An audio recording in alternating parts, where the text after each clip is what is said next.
Hello. Welcome in everybody to Alien Isolation, No Major Glitches Novice.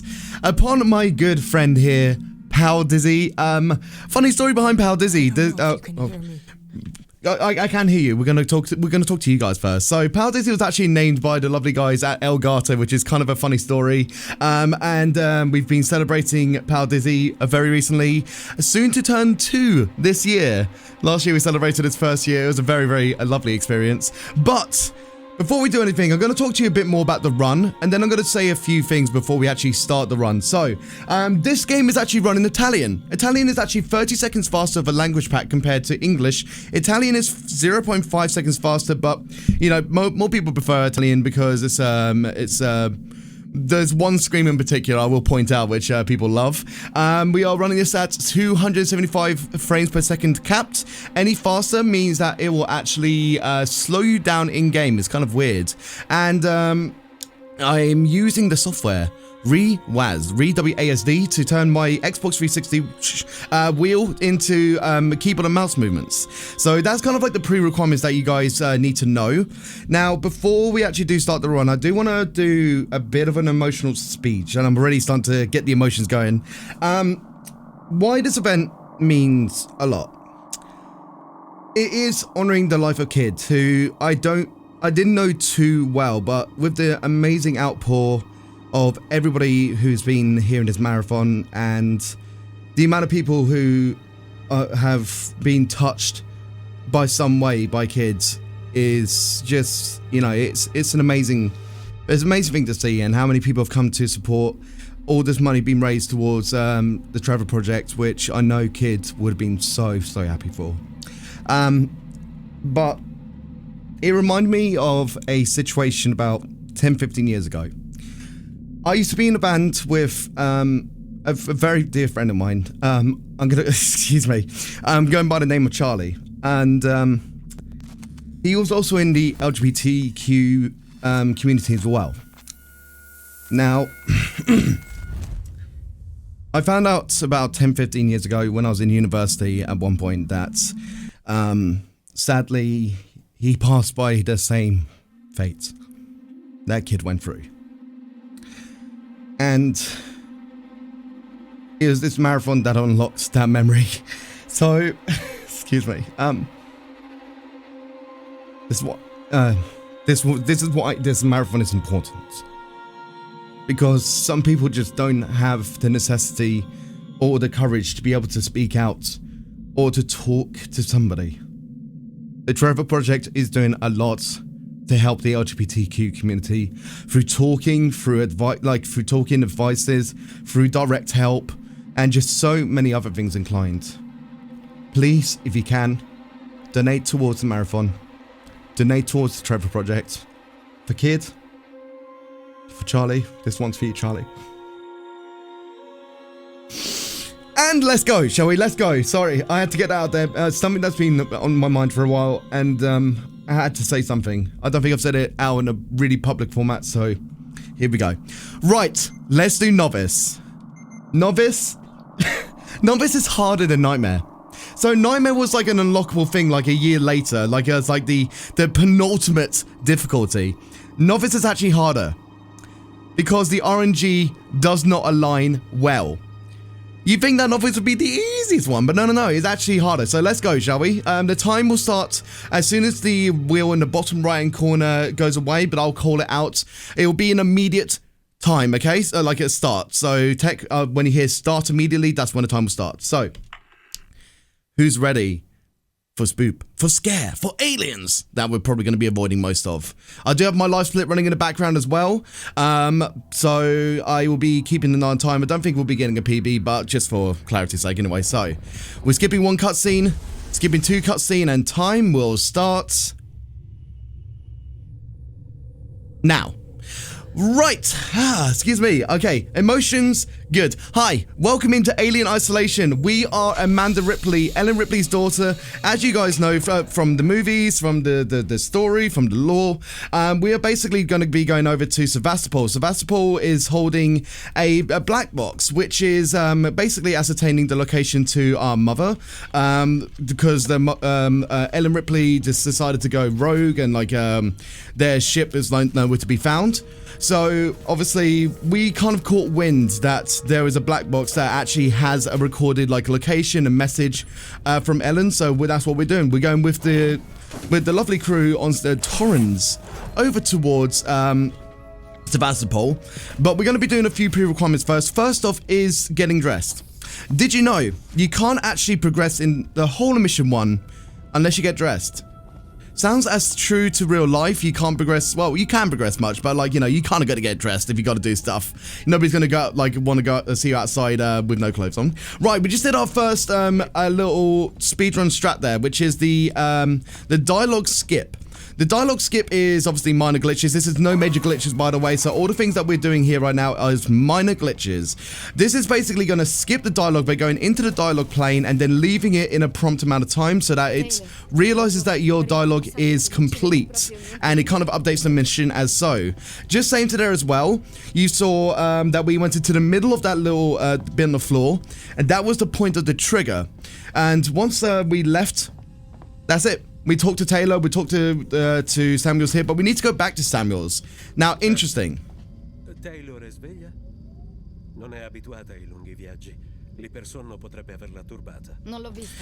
Right. What we have to do there is that we have to wait for the word turbata, which is Italian for something. But the thing is that we need to have our dialogue to start so that specific part of the mission can actually update. If we were to leave beforehand, we'd have to listen to that whole plane of dialogue again.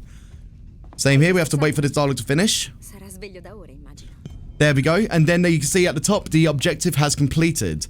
So we are doing essential objective completion so that we can advance the game essentially. Now you can actually meet a fate where you have to reset there. Samuel sometimes might not come through. When that happens, Samuels actually gets soft-locked in the first point that you talk to him. He's just kind of looking around aimlessly at nothing. And when I say that, let me just wait for this, wait for him to go into the middle. He's just he's supposed to have a tablet in his hand, but when you kind of interrupt the cutscenes and stuff like that, his tablet just goes away. So it's kind of just there's nothing there. It's kind of funny. Now we're just getting brief because we're going to be going over to Sevastopol through the means of EVA lines, spacesuits and stuff like that. But in the cutscene that we will be skipping, things aren't going to go pear-shaped. Well, things are very much going to go pear-shaped in this run because what's going to happen is that there's going to be asteroids, meteoroids that's going to tear our line. We're all going to go spiraling around in the air just like at a fairground. Luckily, we'll land in the airlock of Sevastopol. So we're all good. Right, here we go. Briefing documents. And we're actually on a PB pace already. We're already on PB pace. That's hilarious. So I essentially just saved 0.5 seconds there. Who knew? Who knew? Right, so the first thing we're going to do as we get into this little cutscene here is we're going to hold forwards. Holding forwards actually makes you remove the act of going slow because you're now still in your spacesuit, and when you are in your spacesuit, you're traversing in no gravity, but here you can completely remove that environment. You can just walk in a spacesuit. It's weight is not an option here. We're going to be pressing E to take off our spacesuit. And then we're going to hold backwards as we leave so that we can actually get closer to the door so that we can make it open up faster. And through we go into Sevastopol. Okay, here's another fun thing.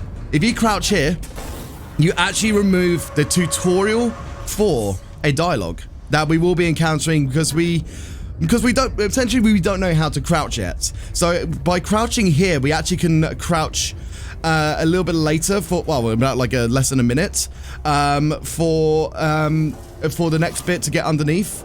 It would actually pause you a little bit so that you'd have to learn how to crouch, so we can just avoid that completely. By the way, we are going to take some scripted fall damage here. We're taking scripted fall damage. This removes about 25% of our HP here. This is permanent for all categories. So but with Novice, we can take a lot of shots, so we can preserve our HP very, very well. Now, we're going to be getting a flare here, which is, I've been messing that input quite a lot, so here we go. This is where you would actually lose your, like, you have to wait to learn how to crouch there. So now that we've done that, we can go through. We got our first designated flare. There's like 2 or 3 designated flares that we are going to be picking up. Any points of loot, make sure you pick up the loot, because we are going to want to be crafting as much kind of like good ammo and weapon as we can, for reasons we will definitely show you guys later on. Right, now that we're in the main part of Sevastopol, there's quite a lot of areas that are kind of like cordoned off, powered down, so that's what we need to do, is that we need to power everything back on. Here we go. Now, here's a fun thing. If you're running on a PC, you can actually input your mouse wheel for the E button. So like when you scroll, you can actually get like a very fast like inputting for E. Obviously, we're not allowed to do that, so I have to, like, you know, spam the E button on my wheel. I wouldn't be surprised if after like many years of using this, my button for the E is pretty much like busted, but we'll find out. Now, I took a little bit of damage there. There's 50% for if you will take damage there or not. If you take it, it's another 25% damage on Novice. I think it might be the same for all categories, but at the same time, if you get it, you get it. At least with Novice, we can actually make medkits a little bit more easy with the amount of loot that we're going to get, because on Novice, loot is RNG. For all categories, loot is RNG. The thing with that is as well is on Nightmare, the RNG is not in your favor, where there's not much loot that you can pick up. With Novice, there is a lot of loot to pick up, ergo you can actually make more stuff at a bit more of an easier avail. Right, we got another thing to turn on here, so let's do this 3 times and spam the E button as fast as we can. Turn around, there's going to be a flare upon the table, pick it up, and then we're going to make our way over to the door that we just opened. So if you notice that we went through here beforehand, the door wasn't open. There's a sensor there, so let's pick it up. Let's get to this bit here. Now, that's funny there. The vents can actually carry you. Believe it or not, the vents can actually carry you, so you kind of want to wait before you get on the vent. I didn't. So, you saw that it kind of carried me a little bit. Here's a fun little strat. Look through this wall, and you can actually open up the vent a little bit quicker.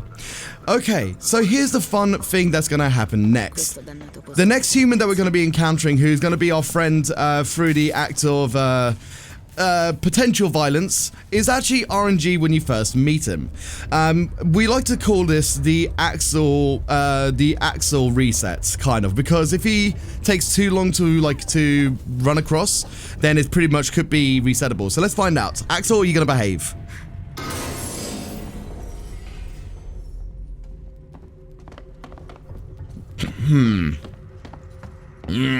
Axel, you piece of pain. You piece of pain. to earn my 18 plus mouth, you piece of pain. Right, from here on out, we're going to be obviously doing another thing to turn on the power around here, and then we're going to be going to get our first kind of potential weapon of the game, which is the wrench. The wrench is like one of the most powerful universal tools that you will be able to have in this game. Basically, you can tickle humans and androids and all of like available things that are able to be temporarily unalive. With this tool here, you can open up doors, you can turn on power grids, you can do a whole load of things with this essential tool. So it feels pretty good. But I think whilst we are getting the tool, do we have any plugs or anything that we can do right now for like a minute?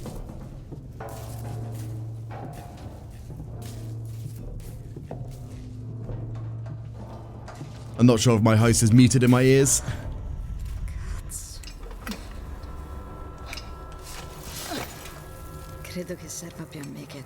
Oh, I'll be for 5 minutes. Okay, don't worry. Anyway, so I'll ask her when we come back. So I've got a chat to see like what's going on. So it's all good. It's all good. Right, we're going to be using this this tool over here, and this is now going to open up the doors. As I mentioned, this is quite a universal tool, and we're going to be opening that door and making our way over to meeting Axel again.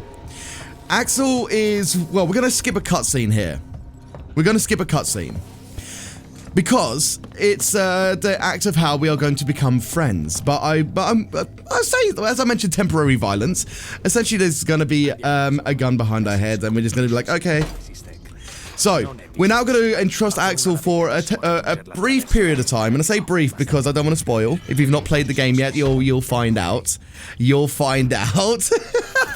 But we are going to do a little bit of a cutscene skip right here, actually. Potentially cutscene skip, but basically we're going to skip a part of our dialogue by leaving that little bit there. You heard that, like, our dialogue just cut short there. And that's because, like, we left the area and plane of where our dialogue was bound. So it thinks that our dialogue line is gone and done again. There we go. And now we just have to literally wait for Axel to come through here after the conversation with two other humans who I guess are kind of okay. Because some of the humans aren't okay. Everyone has been on this spaceship or space station for an extended period of time. As you can tell, it's quite defunct, it's quite run down, and people are just surviving with a form of threat, which we don't actually know what the threat is yet. We are going to be finding out in this mission at the same time. So, like, we're wondering, like, why is everyone going crazy right now? What is going on? I wonder if we can get the run here. Okay, so potentially here as well, we could have the ability to run. But if you don't run, there's no time lost. It's just a visual, so it's just like a game thing where you can run here. So yeah, we're kind of getting briefed about, you know, that there's some stuff going aboard the ship. Like, he's not really telling us what's going on right now. And we want to kind of like get back to the Tauren so that we can actually get the F out of Dodge, if you know what I mean. But Axel's going to take us over to his lair. And I winked purposely there because the way that we're going to go to the lair is we're going to see the rumptuous behind of Axel for an extended period of time as well. Why did I have to say rumptuous? Anyway, so we are going to be encountering a few more humans here. They're kind of on patrol at the moment.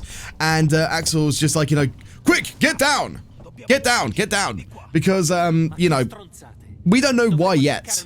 We don't know why we have to, like, protect and hide ourselves until Axel kind of tells us, yeah, everyone's kind of gone a little bit crazy upon Sevastopol because, there's, like I say, there's things happening. There's things happening. So, yeah, we like I say, we have to trust Axel at the moment for a temporary amount of time.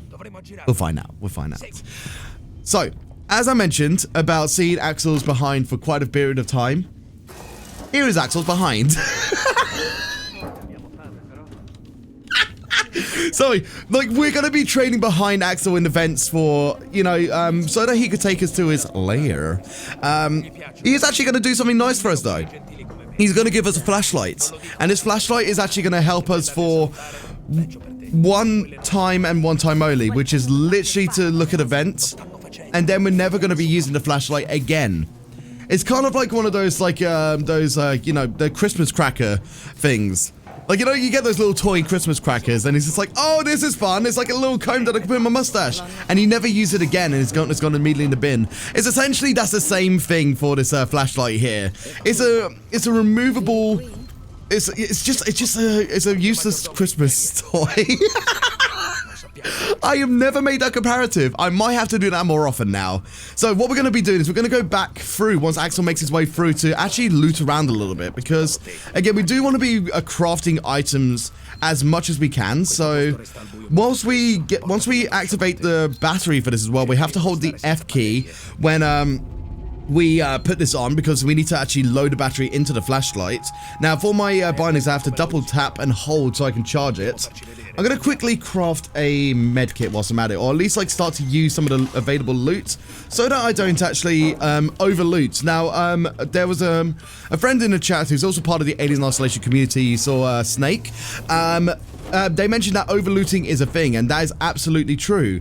The reason for that is if you over loot, when you go to the radio menu for crafting items, or no, not the radio menu, when you go to actually click on like a box or something like that, and you want to click all, it won't actually take you immediately out of the of that box menu, and it'll kind of say, like, you know, you've got too much loot. So you have to like press the back out key, and it's just it's a little bit of a time loss. By the way, you can actually turn off your flashlight here. So you kind of want to make sure that like you're not at the like full of loot, so that you can go fast. Who knew? Yeah, so like this, like we are keeping an eye on our loot, how much loot we have through the axe or the crafting, because when you go into the craft menu, you'll see how much loot you have on the left-hand side. All right. Breathing and focus, because here comes our actual first major, I say major, but like this is the first point of like a real run set, you know what I mean, because we are going to be distracting a bunch of humans so that we can basically graze past them, because they're going to be pretty occupied by this flare that we're holding in our hands right now. We're going to be introducing a few new strats. The first strat is crouch hopping, and again, these are all minor glitches. Crouch hopping is going to provide a bit more silence in our step, not completely silent, but it means that we can get past these forthcoming humans without them really noticing us in our position of where we are, so we can go from A to B pretty smoothly. And there was one more I can't remember, but for the meantime, let's get this flare up and loaded. Throw it over to the right. Crouch hop immediately, and you can see the humans are going to start looking at the right over to then at us. That means that they have not heard us, and they're now keeping an eye on the flare. We can actually go by them now, because again on Novice they're pretty not clever. Right, now what we just did there was sprint bursting. Sprint bursting basically allows us to have an extra sprint in our step that's silent enough to, but you know, give us a little bit more for forward movement. What we just did there for like the going back and forth is actually trying to activate certain cutscene triggers so that we can warp Axel to just here without him having to wait for him to basically walk around the whole way. So you saw that he just jumped there, and he, like I say, that was the Axel warp essentially. We're going to be holding right as we go through here, because we're going to be going back around to go and press a button at the same time as Axel. Now we're going to play the counter game with Axel. Are you guys ready? 1, 2, 3, 4, 5. Axel can't count. Axel can't count. So we have to count for Axel essentially. Now the Axel got met by another human and is kind of struggling. Now we're going to use our powerful multi-universal powerful tool. Axel just uses a gun. Like, imagine not using a wrench and having to go the extra length to ensure the tickle has happened. Now we're going to make our way out because the other humans heard the gunshot. You should have used the tickle tool! You should have used the tickle tool! And now, can we get an F in the chat for Axel, please? Because Axel is now dead. That's the cutscene that we just triggered. That was the first moment that we would see a xenomorph on Sevastopol and realize, oh, that's the imminent threat. Oh, that's the imminent threat. Oh. Oh. Yeah. So, now we know. And knowing's half of the battle. G.I. Joe. But I think we do have some time for some plugs. So, do we have any good plugs that we can make? A Silver Moonlight. Sure, we had a few donations catch up on, actually. A lot of love coming in for the steering wheel run. Definitely the key centerpiece of the run. The beard might be the centerpiece as well, but okay, maybe it's the steering wheel. I'm not too sure.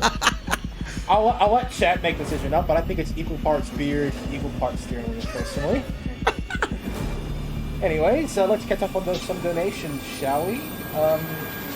We have $5 from Omega0579, who says, a speedrun with the steering wheel. That's gotta be fast. Good luck. Fast indeed. And then we have $20 coming in from Ash Blitzen, who says, for Charlie, love heart. Go, Nico, go! And then we also have $15 coming in from Numpty, hope I said that right, who says, all for a great cause. Much love to everyone. Also, Nick, what's that shape called? And... I'm not gonna say! Have we got time for a few more? I'm gonna go back to the commentary right now, but do hold on to the donations, and please, everybody, please keep donating towards the Trevor Project and to Everything Inclined. Your donations mean the world to myself, to the whole team. Thank you, everybody, so much for those lovely donations. Oh yeah, yeah. I'll be on I'll be on standby for when you want me to read them off. Thank you so much, buddy. Right, we're going to be encountering our first human here. Well, I say our first human, but our first human who's actually potentially going to try to tickle us back. So we're just going to keep on running, and our lovely friend there is a stormtrooper. They can't aim, right?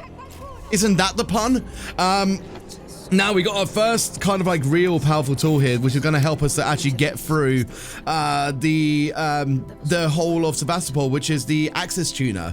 But before we do that, because it has no battery or its data cell is broken, we're going to be putting our flashlight on over here, turning it off here. Ow! Oh boy, that was very close. Oh boy! Yeah. So what I just did there. Essentially I kind of messed up my movement a little bit. Because we're a novice, we can actually take a brunt of damage and shots and stuff like that, but I kind of didn't actually make my way over towards that button in time, which is going to be kind of shifting the animation lock of that door so that we can actually go through that door on the way out. Normally, if you don't press that button, that door will be shut. So by actually pressing that button, okay, boxes, that door is going to be open for us on the way out. So there we go. Right. Goodness me, that was a little hectic moment there. Here is the flight recorder. Here is the flight recorder of some form. So we're thinking, yay, we can talk to, oh. Ooh, file's corrupted. Ooh. So that was easy. So it wasn't easy. So it's like we're thinking like, well, damn. It's not going to be as easy as just recovering the flight recorder, and then we can get out. So there's got to be another way that we can maybe get the information. But we kind of find out as well that like Taylor and Samuels did make it onto Sevastopol, but we kind of need to find them first if we want to do anything. Now here's our first point of hacking doors. So here we go. And you can see that I'm using my feet to go up and down. As you can slowly imagine, my pedals, which is just over to my right here, are going to be the act of going up and down with the W and S key. So that also works in tandem with those hacks there. So I'm using, like, you'll see a great usage of that when we do some more inputting for some doors very, very soon. And you might laugh like just how much I have to throw down my feet onto the pedals. Right, here we go again. Lovely. So we can hack these doors quite quickly. It takes a while to actually get used to the hack animations and knowing the puzzles and the shapes and stuff like that, which I know my community in the chat are trying to allude to. Numpty, I see you. Snivy, I see you. Anyway, here's a xenomorph. Here's a xenomorph. It's our first like real self-encounterment of the xenomorph, and did somebody order Xenotail? Because I surely didn't. So, yeah, now we kind of realize, yeah, this is a bit more of a threat than we kind of anticipated. So, we got to be very, very careful around a Xenomorph because we don't actually know, like, how hazardous it can be. But when you see the next strat to get out of M3 with the mission that we're currently on, you'll kind of realize, yeah, we have to be kind of very, very careful getting out. You'll see. So we're now going to start making our way out of M3. What we're doing is that we're going to be hanging around the very close corners of these stairs. By doing this, it actually allows for the next cutscene to, well, not let's say cutscene, but like the next kind of act of the game to happen, and there won't be any humans up here. So there you go, you just hear, you see shoot it. Now we go all the way down. This is the backup strat, by the way. This is the backup strat. So we're going to go over to this point here and start crouch hopping immediately. There's the scream I was talking about. That's why people love Italian. So we're now going to crouch up to about here and wait for the next audio cue. Here we go.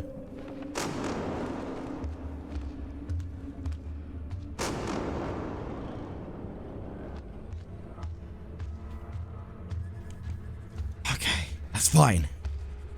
It can go any direction there, so. Alright, good. I'll explain a little bit what happened there in a second, but let me just get out of this mission first. Yeah, I had to be careful there. I had to be careful because that could have been a death, and I would have had to do the whole of M3 again. Hooray, because I haven't saved. Oh yeah, it's a marathon run. I should do safety saves. Oh yeah, okay. So when we're in the little these little bits here, you can, when it actually kind of like changes that little image to the black screen, we can actually press we can hold forwards and run so that we can start running immediately whilst it's kind of transitioning us to the actual gameplay. It's a nice little strat so that you can kind of like get yourself like moving a little bit quicker. So what we just did there was basically waiting for Axel to kill all the humans that were on the floor there, and we were trying to be silent enough so that the xenomorph would start to upvent on its own accords. By the way, this is the only time we're going to be using the tracker, so press the button. Press the button. Thank you. There's the flare there. There's an ethanol. So we are going to be crafting some more items very, very soon. We're going to be opening up this door. So yeah, so what we did there is that we silently crouch hopped around the side so that we can, so it would lose our positioning and not remember where we are. So then that by that time it's like on its own animation path to upventing. Now when there's some, like once it's on a path, sometimes, which you'll probably see in M14, you could actually like, you know, run beside it and won't know exactly where you are at all because it's like locked into the animation path. So that's going to be useful for later on.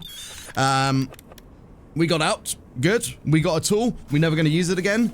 And now we're going to be finding and talking to Mr. Hughes. Well, we won't talk to Mr. Hughes.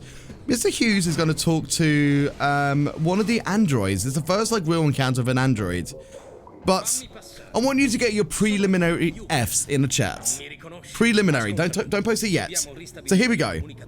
Mr. Hughes is trying to like talk to basically the AI of Sebastopol, being like, you know, hey, there's a threat on board. We should probably do something about it. But unfortunately, the AI is already programmed by an outside company to preserve the act of the xenomorph. Like say, my lore is a little bit outdated, so oh, by the way, 2 and F in the chat, please.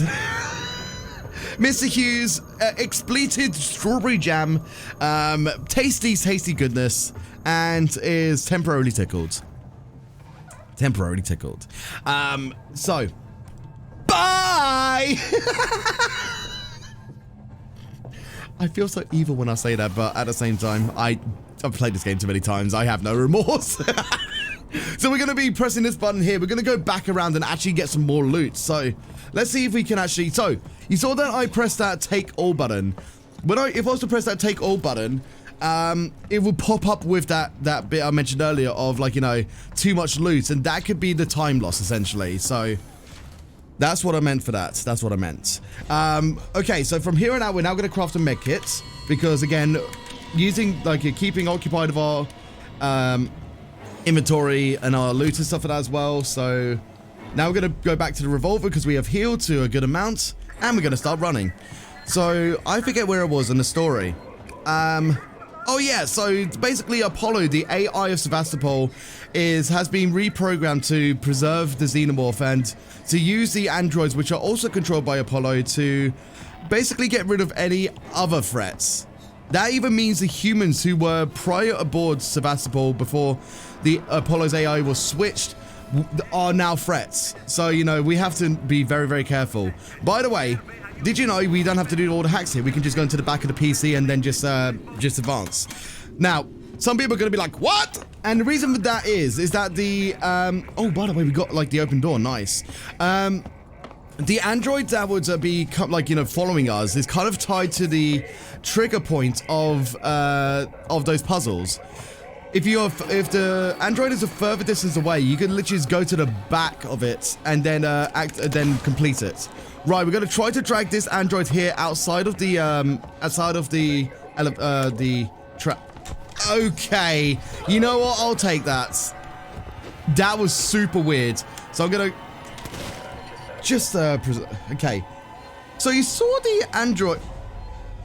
Okay, you saw the android kind of like go around in a circle there. Unfortunately, the android can be a little bit weird in the sense of because it's on Novice, is so misaligned. But essentially what we have to do is we have to shoot a revolver gun into the chest of the androids. This will put all androids in that room on a 10-second temporary cooldown so that it won't be able to grab you. There's two major animations from the androids in the sense of like interacting with you. That is the grab and the punch. Now the grab has two separate animations, which is a long grab and a short grab. So here's how it should have happened. Like that. So now it's on a 10-second cooldown basically. Now we're gonna do the Texas two-step. Left, right. There's the punch I was talking about. There we go. So now you can see exactly what the punch situation looks like. It doesn't grab you. Because it was on a 10-second cooldown, we could actually go to the right and the left. Now, the only problem with that little section there was that the android was a little bit too close. So when we were to try to like strafe to the right for a second, usually it would go to the right as well. But because it was too far forward, that happened. That happened. Now, we're going to do something, because we are on a marathon run, I'm going to do a little bit of a backup here. We're going to go through here and loot as well. So there was the point of what I mentioned. You saw that like we tried to take all, but the sensor was still up there. That's because we've got too many sensors, which is kind of funny for this.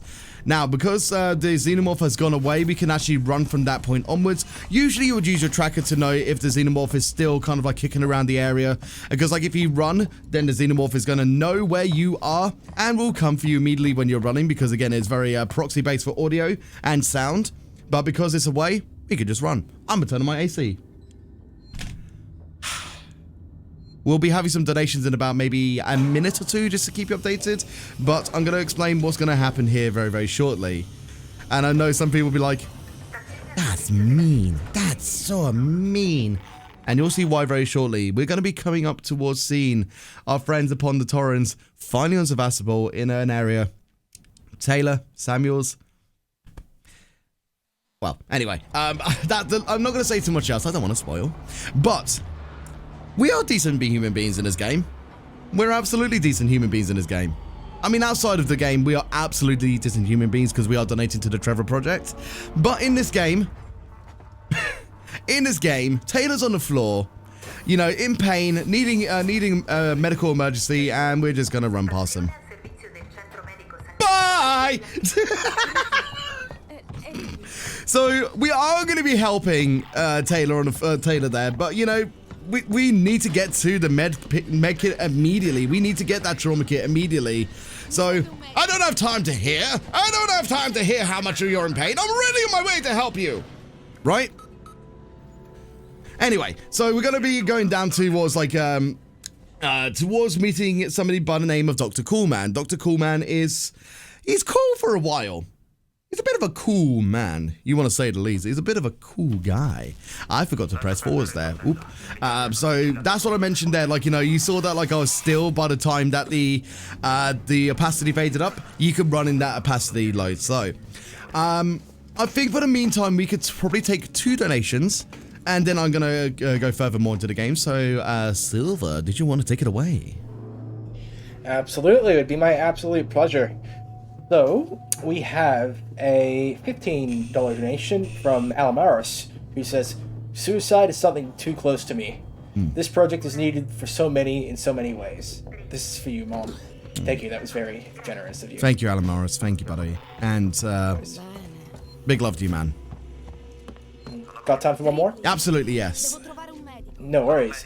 So we have $10 from a real-life waifu again, who says, I gotta do one for Charlie, too. Now, I don't want you... Sorry, I gotta repeat myself. No worries. Now, I don't want you sad, so here's a dad joke. How does the moon cut his hair? Eclipse it.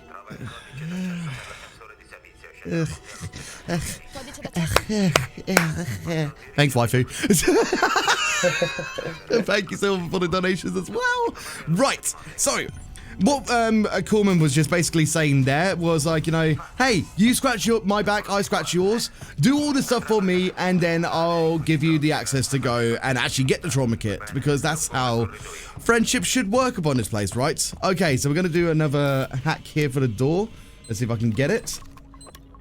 Perfect. Here we go. Now, we are going to be getting some codes for the next form of like doors that we're going to be interacting with. So we're going to go down E, and then Q.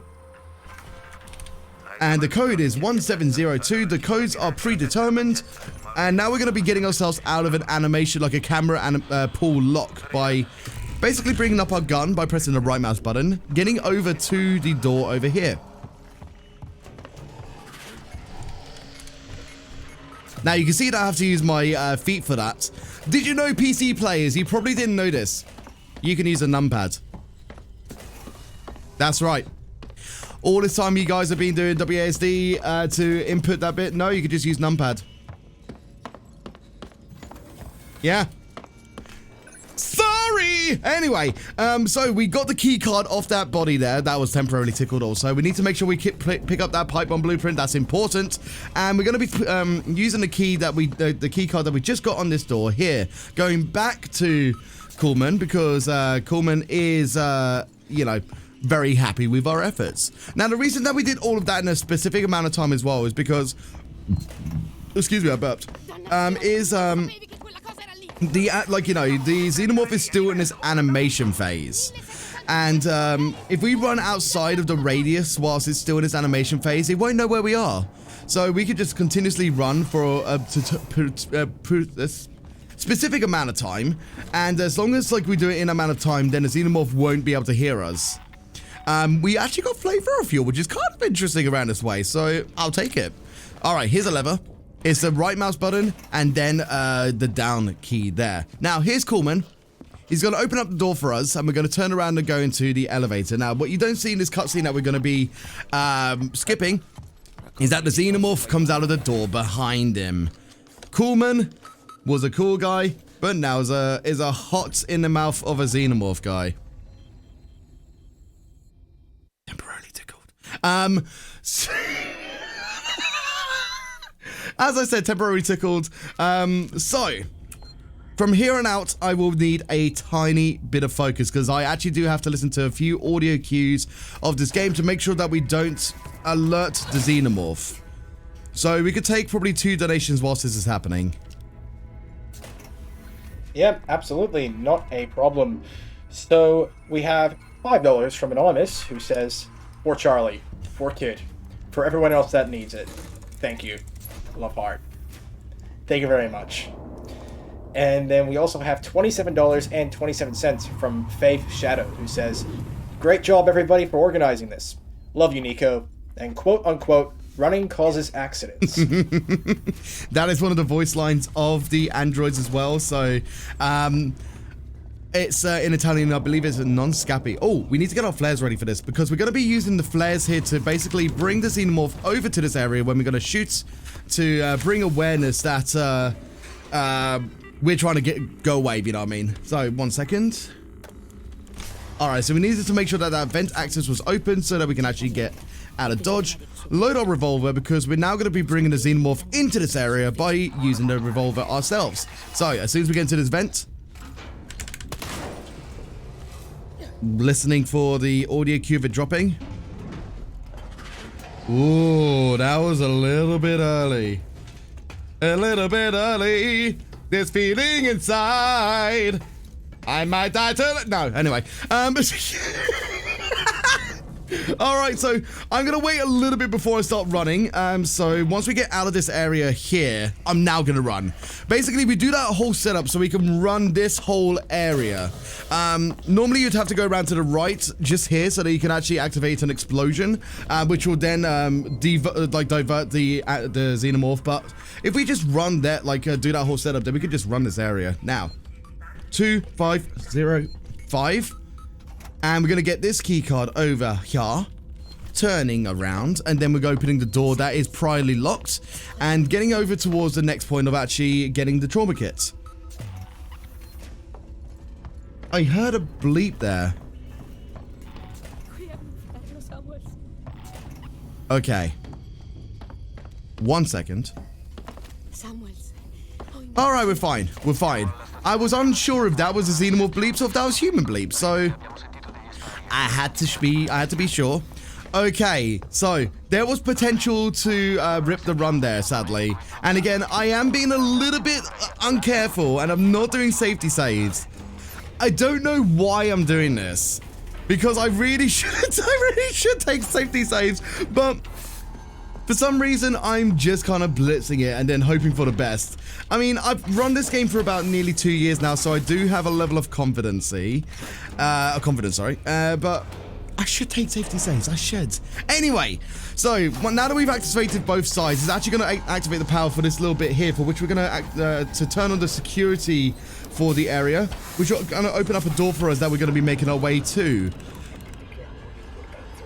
As like an alternative route around. Now we need to craft a Molotov here, which we don't have enough loot. Damn. All right. So we don't have enough loot yet. I'm a little bit worried.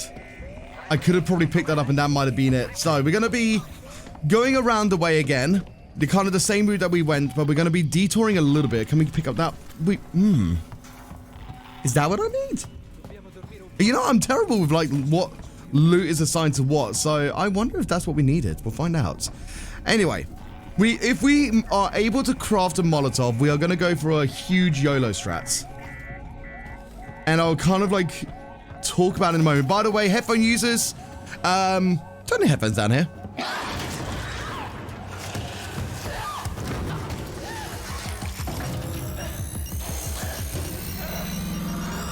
Boom!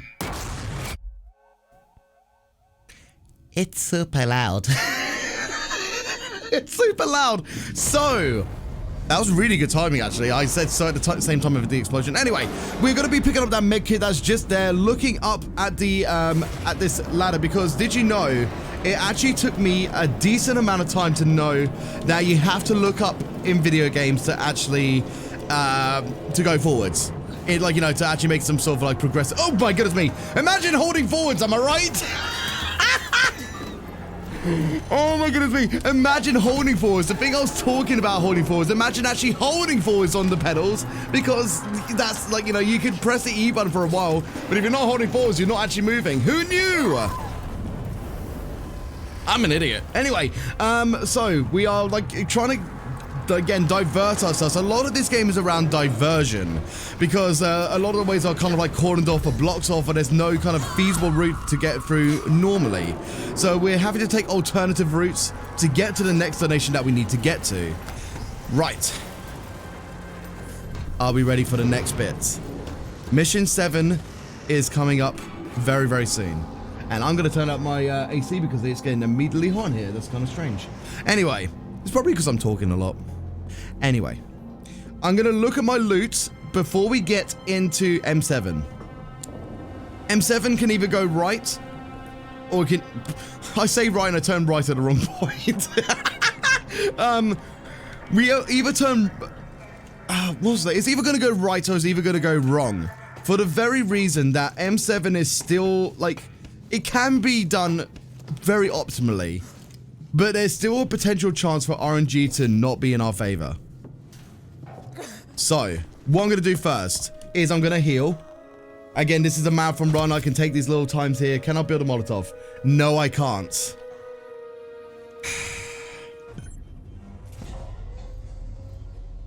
Okay.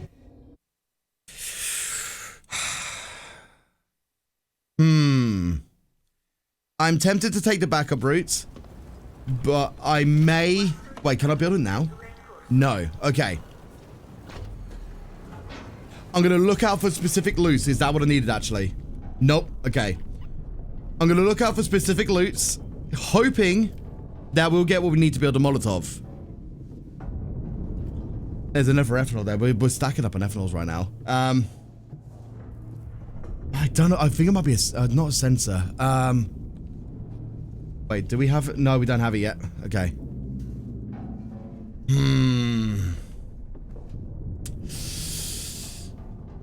Okay, there's one more chance. There's one more loot chance towards getting it. If we get it, then I'm crafting immediately.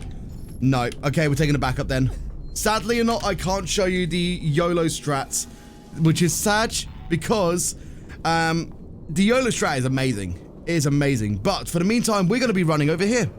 Right past those humans who are on the alerts for us, basically.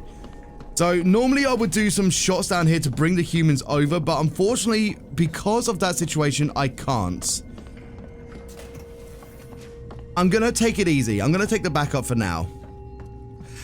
I wonder if we have time at the end, depending on how this this run goes, I could potentially show off an M7 YOLO strat, maybe. So what we're going to do is we're going to sprint burst from here on out. And we're going to go up the little ladder that we just ran by. For the reason of that we're going to be activating the power in this area to bring over an android. You know what? It's been a very long time since I've done this. I almost forget how to do this. I forgot how to do this. So I think it's just like this. We get the security code. And we're going to do the prompt here. And now we can run from this point onwards. All right, cool. Good. Thank you, reloading. Very cool. I actually pressed the reload button. I didn't mean to. So what I'll do for the meantime is I'll show another strategy that I would usually put, like, perform and stuff like that. There is a chance that you could just, you know, shoot the android here and, you know, get the key card from it. But the humans are still alive.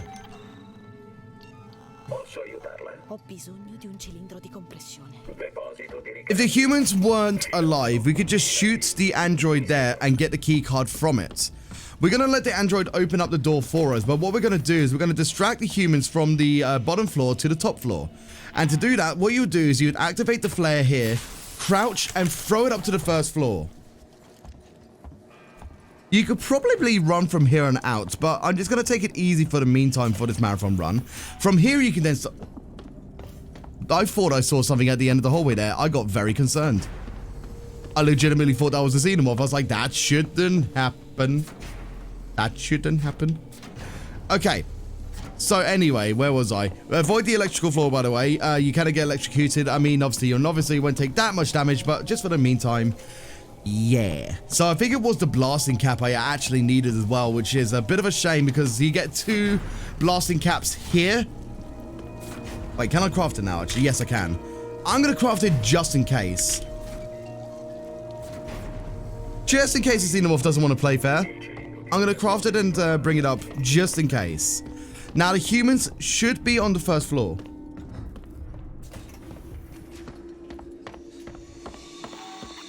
I heard some vent action there. Oh! I am so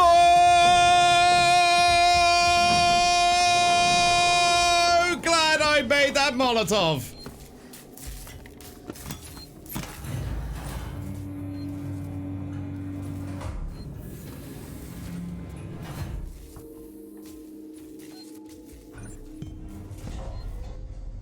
I am so glad I made that Molotov. Are you kidding me?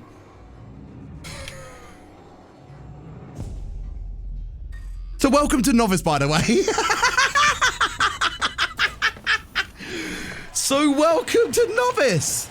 The RNG is, as you saw there, that should not have happened. You know what? Tally 1, that's never happened before.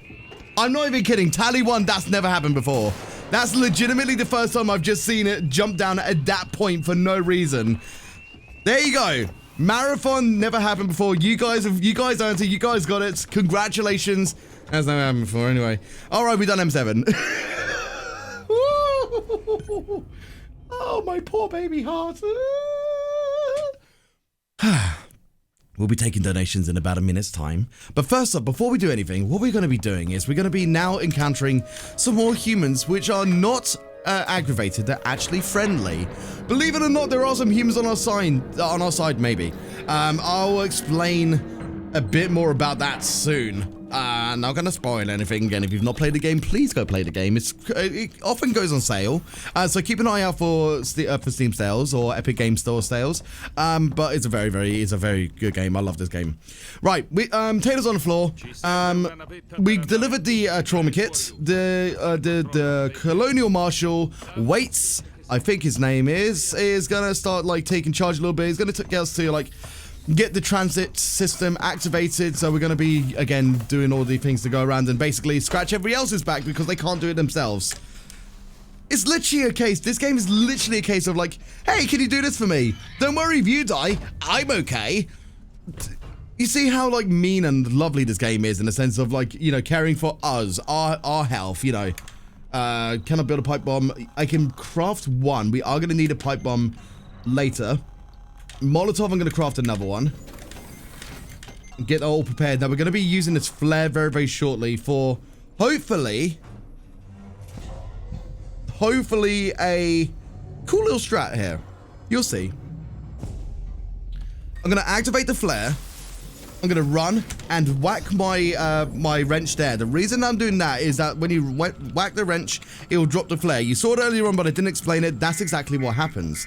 Now, if you do that, we're going to try to draw the human and the android to that flare so that they clash and co-align with each other. And we can just run by them without any kind of hesitation or worry. Now, with that, we're hoping that if all goes well time-wise, we can get to the vent and we'll take a load of punches. These punches will be basically the course of just okay, yeah. So you saw there, the human is now like looking at the android, is shooting at the android. The android's going to go to the human because it can take any amount of damage. I mean, we can kill him like 4 shots. I'm going to get my stun baton just in case. Yeah, I knew. There we go. So we're going to kill the android.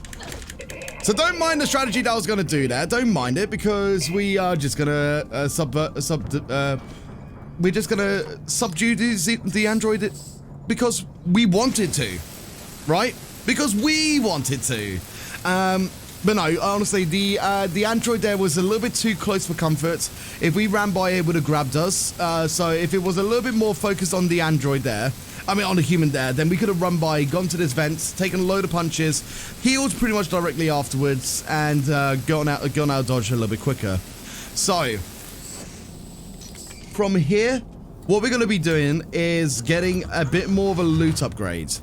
Normally, we would have to use that stun baton that we just used on one of the humans, depending on his position.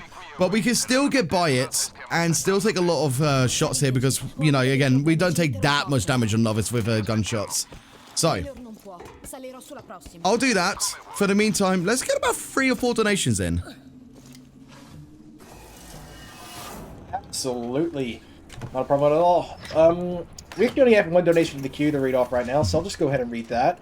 $15 from Charbunny, who says, "Let's go, Nico. Staying up late for this run, and it's already worth it." Smiley face. Yay. Yay! Thank you so much, seriously. Okay, so, as mentioned, we're going to be waiting for these humans down here, and there's 4 humans. When you're on Nightmare, don't even do this, because one revolver shot is enough to kill you. But because we're Novice, we can take a few more shots, but these humans have a lot of loot on them, like a lot of loot on them. So, because we can't stun baton, what we're going to do is wait for it, and then hit it. Go over to this guy. One over here.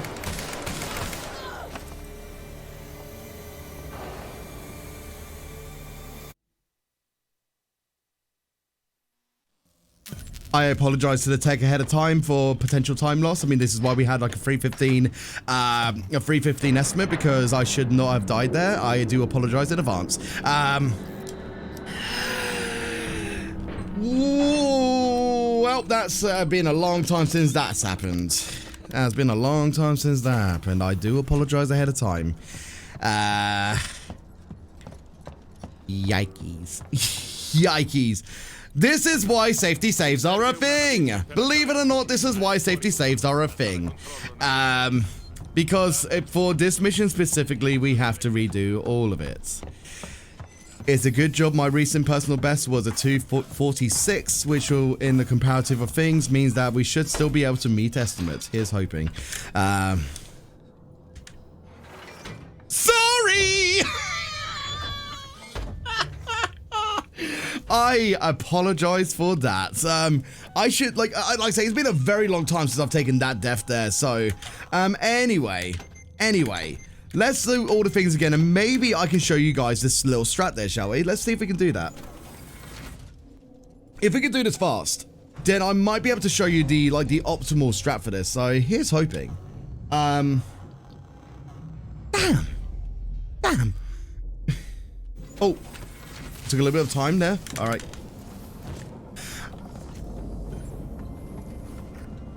Why did I do that? I mean, that'll work, but why did I throw it? I don't even know my own inputs right now. Hey, welcome to Marathon Runs, where you think things will go absolutely right, and then that's never happened before, and then things start to fall from that point onwards. Welcome to myself as a streamer as well. Okay, I'm gonna get my stumpers on just in case. And we're gonna turn around. Now, the android is definitely gonna come towards us. Okay, so oh, this run's going so pear-shaped. I love this. So, android should be about here, and whack, whack, whack. I love the death sound. I love that death sound. Right, so we're gonna do the same thing again, and please don't die. Please don't die. Like, I would love it if this game actually hands us a win, because again, this game can be quite unforgiving, especially a novice. I mean, obviously, Nightmare is a very, very challenging run at the same time, but because of the unpredictability of RNG, that is definitely like, you know, the highlight of where, you know, like things can go just immediately wrong in a sense.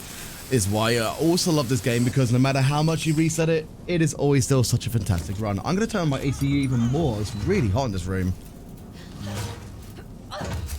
Anyway, it wasn't a flare. I mean, I know it's red and red lights can make you hot, but I'm just feeling toasty. Right, anyway, so we're going to go get our revolver again and do the same thing. What I'm also going to do beforehand is I'm going to look for another loot that's just behind us. Because normally when you're in Nightmare, there is like specific loot points after you technically have scared off the humans. So instead of like waiting in that period of time, what you'd do is you'd actually shoot the stairs, and that would make all the humans behind, like, you know, on the stairs actually run away. So that we got like a whole free area here. I could potentially save here, actually. Yeah, I'm going to potentially save here. It might... Oh, yeah, there's no save point. It's on the other side. Okay. Ooh. Ooh. I'm just going to do this as quickly as I can. Now, this is actually good. This is actually good.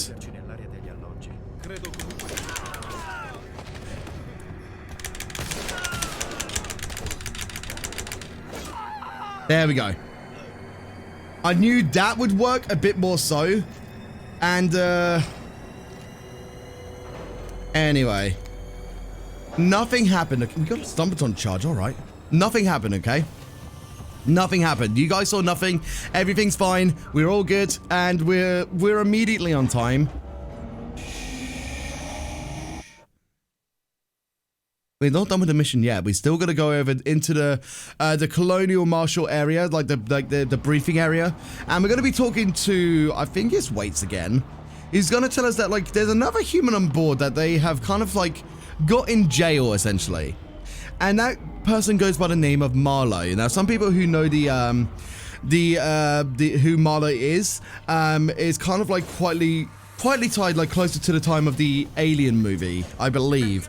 My lore for Alien and Aliens is very skewed right now, so I'm sure people in the chat of this marathon here, the only marathon hosted by the Fast-Paced Events, will probably be able to re-educate you on things that I'm definitely misinforming you about. But for the meantime, Marlowe, we're going to go into Marlowe's perspective of what happened, because he's basically going to tell us, you know, again, I scratch your back, you scratch mine, I can give you some information only if you do this for me. And we're going to go into a flashback of Marlowe, which is going to be the first encounterment of basically, whereabouts he brought on the xenomorph to Sevastopol. It's all Marlowe's fault. It's all Marlowe's fault. So, whilst this is happening, Any plugs to make?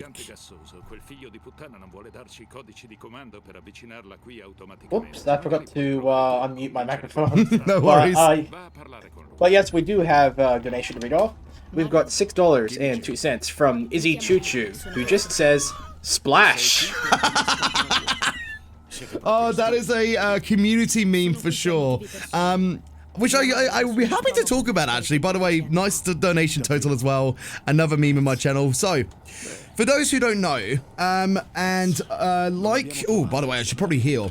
And who like Sonic Free Air, if you go to GameBanana.com, I have made the Nikovoice expansion pack. And basically all the sound effects, all of the music has been recreated from my voice and my voice alone. The music is also recreated in a sense of production value, but like the main melodies, it's also my voice. And one of the voice lines that people love the most is my deadpan splash. When you go into water, splash. I like memes.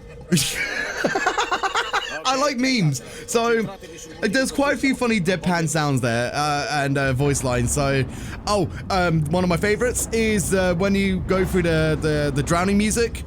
When it hits 0, I say, I'm drowning. So, again, like, you know, if you guys like memes and like absolute curse, then go look out for the Nikovoice expansion pack. By the way, you can press C and you don't have to worry about the scanner here. Right, so we're now in Marlo's perspective. And we're just kind of like going with our friends there, trying to like traverse a sort of like a beacon signal that has that we've been trying to chase and trying to find what planet it's on. And we figure out it's on this planet here. I can't remember if it's like a specific just moon or planet itself. I think it might be moon, but again, I digress. My lore point is very like I forget lore quite easily. So we got a few friends coming around us, and there's a guy called Heist. This guy Heist is, you guessed it, is going to give us a heist. As true to their name is. So we like basically alternative routing again. This is all alternative routing. LV46. Thank you very much, Snake, for the confirmation. Yeah. So again, this game is alternative path to Electric Boogaloo. So we're gonna touch this little rock here, which is hopefully gonna try to bring Heist over to this area a little bit like, you know, a little bit more smoothly, and then we're going to be finding the alternative routes, which we're going to be exploding a rock beside us to bring over, like, see this rock over here, like this little area over here. They're like, okay, how do we go? There's a ledge here, go around, use an explosion, boom, they can get through. We can progress with the game as easy as that. Right, so here comes Heist, giving us that lovely heist. And for the meantime, because mission 9 is quite a bit of a slow mission, I'll be happy to take more plugs for like a few minutes if you wanted to talk about the charity, or if you wanted to like do some lovely call outs to the community, then please feel free to do that for a good few minutes. Yeah, absolutely. Happy to do that. I just want to share with everyone that I must say I'm completely gobsmacked at how much we've managed to raise so far. Mm-hmm. The original total for the weekend for the Only Marathon was $3,000, and that was achieved in less than 24 hours. Mm-hmm. That is amazing, and we're on track to get 200% in that goal. Which is, sorry, 300%. I got my numbers wrong. I can't math tonight. No worries. So, don't worry, I woke up at 4 a.m., so math is completely out of the window. Oh boy. So I do encourage everyone to, if you're able to, please consider getting your donations in via our Twitter page. You can put an !donate in the chat to send your funds through. We also have a bunch of fun polls and targets, incentives for you to put your donations towards. And also, there is also an incentive to hit $10,000, because if we hit $10,000 before the final run of the game... Sorry, 1 second. By the way, headphone users, boom in a second. Boom! Okay, please continue. It's okay. No worries. The boom always takes priority. Mm-hmm. Anyway, So, if we hit $10,000 before our last game of the marathon, which is Paper Mario, we will be bringing Luigi to the party. Ooh. Come on, Luigi wants to have some fun, doesn't he? So, let's go ahead and get to that total. Yeah, I don't believe you need to actually select anything. It's just that if we milestone, get to $10,000... basically, yeah. Yeah, get $10,000 overall. Luigi comes in. Mario's happy. Luigi's happy. Well, Luigi's not happy, but it's halfway there, isn't it? Wah. So, I had to do my classic. It's okay. Wah. It's okay. It's that's you need to do that when we talk about Luigi. Just want to quickly plug in just one target we have open apart from the milestone. In a couple games from now, we'll be having M&M's Shell Shocked. We have an incentive for watch all cutscenes. Currently, we are almost halfway there. Can't see the total required for that, but we are $218.53 on the way. I believe the total's $500. I don't know why it's not showing up, but you can feel free to put your donations toward that incentive. You would like to see all the cutscenes of M&M's Shell Shocked. I suppose someone's appetite, like the longer you watch M&M's games, the more your appetite for M&M's grows. So, I don't know, maybe it's a selling point. No. All right, actually now that's the perfect time to take over for the commentary. So, now that we've kind of like brought everybody over, we have seen that big old spaceship that probably shouldn't be there. Now, I know there is a name for it, and I forget. So that's my reasoning, okay? But we are going to be going inside of it, and we realize that's where the signal beacon is coming from. That's where all of this fuss and this muss is the reason why we're here in the first place. That's what it is. So we're going to be touching it, and then that's going to stop the signal beacon. But before that, we're going to be looking at some cool insides, to say the least. The derelict, thank you very much. In the middle of the derelict, there is the throne of the Navigator, and basically it's been kind of just like sat there for such a long period of time that it's just like, you know, rubble. Like, it's not rubble, but like it's kind of like fossilized in a sense. I think that's right. I don't know if it's, like, say, I wish I kind of like brushed up on my lore a little bit before I did my run today, but you know, it's not a worry, it's not an issue towards us, but we're gonna just like make our way over towards the beacon, turn it off, and then whilst we're doing all of that, the other humans behind us are gonna be setting up a winch to bring us down to explore the rest of the derelict. I'm not gonna spoil just yet what we're gonna be encountering, even though I kind of just did a while ago, but I'm not gonna yet, because some people haven't seen this little visual here, and it's pretty cool. Except we are going to be skipping the cutscene. I should probably try to like bring up time, because we did lose about, let's see how much time we lost. Probably about 6 minutes off my PB, maybe. Oh no, actually I think that's 8 minutes off my PB. So we'll probably still be on time for estimate, but against my PB, which is a 2 hour 56 minutes, I should try to make up some time, shouldn't I? So all we got to do now is wait for Heist over here. Sometimes Heist likes to go on a weird path, because like we essentially just walked in front of him. We walked in front of the humans earlier on, because we were able to move in the opacity fade, as I would keep on mentioning throughout this game. We can actually get in front of those humans. Normally you'd be walking behind them, but we can actually walk in front of them if we start walking before them, essentially. And there we go. There's a prime example. I just decided to like go, okay, I'm here, bye, and then kind of like turns around and like kind of like goes on another sort of like route of like an animated pathway, basically. So again, this is all RNG for what time Heist actually gets towards the to that trigger point there for the dialogue, and it's all bound to like, you know, how fast the dialogue actually talks, and it's all like set and predetermined for like the voice line. So the game just happens some of the times. It just happens. Now, this is one of the coolest visuals of the game here, actually. This is one of the coolest visuals. You see all the lights shining through, the smoke and the lights, and then the pulses of the signal beacon. This whole bit looks so amazing. So, to shut it down, we just start to put our hands inside the goop and touch. Give it a little stroke.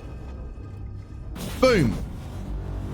And that's it. The signal beacon is shut down. Like, I never understood like why, like how that happens. I have a feeling it might be something to do with like, you know, like it detects that we're not xenomorph bloods or whatever it is, like, you know, like anatomy. So it shuts down because we are obviously humanoids, and it's like, okay, you're not a xenomorph. Okay, goodbye, right? There probably is another thing, but again, lore. Anyway, so now that whilst we've been doing all of that, in lieu of time, they've set up a whole wench. Like, that is some great teamwork. That is some insane teamwork that they managed to get it all set up in that amount of time. So, careful when you get to the wench, especially on the wheel, because I am liable to pressing crouch a little bit too much on the wheel. Once you come out of the little falling, like, you know, the going down on the winch, if you're crouched, it'll take a bit of time to be able to actually uncrouch, because you do have to look down at the like what I do here is I look up and down so that I can actually get the prompt for the winch easier.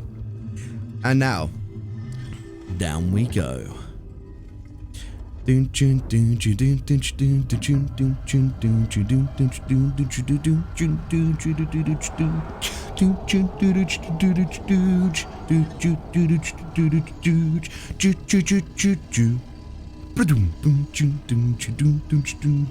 Elevator music. That's the kind of the joke and the pun I was trying to make. Anyway, here are some alien eggs. So here is all the xenomorphs being like, you know, birthed at the moment. And yeah. Just yeah. Ugh, there's a lot of them. Ugh. In the cutscene that we're gonna be skipping, one of the humans is gonna like try to basically get their hand close towards the egg, and then the flaps, the free flaps, are gonna start opening up. And then it'll kind of like fade to black a little bit. You'll hear some noise and realize one of the humans got infected. In fact, you know, I'll show this quickly. It's a very short cutscene. I'll show this. Why not?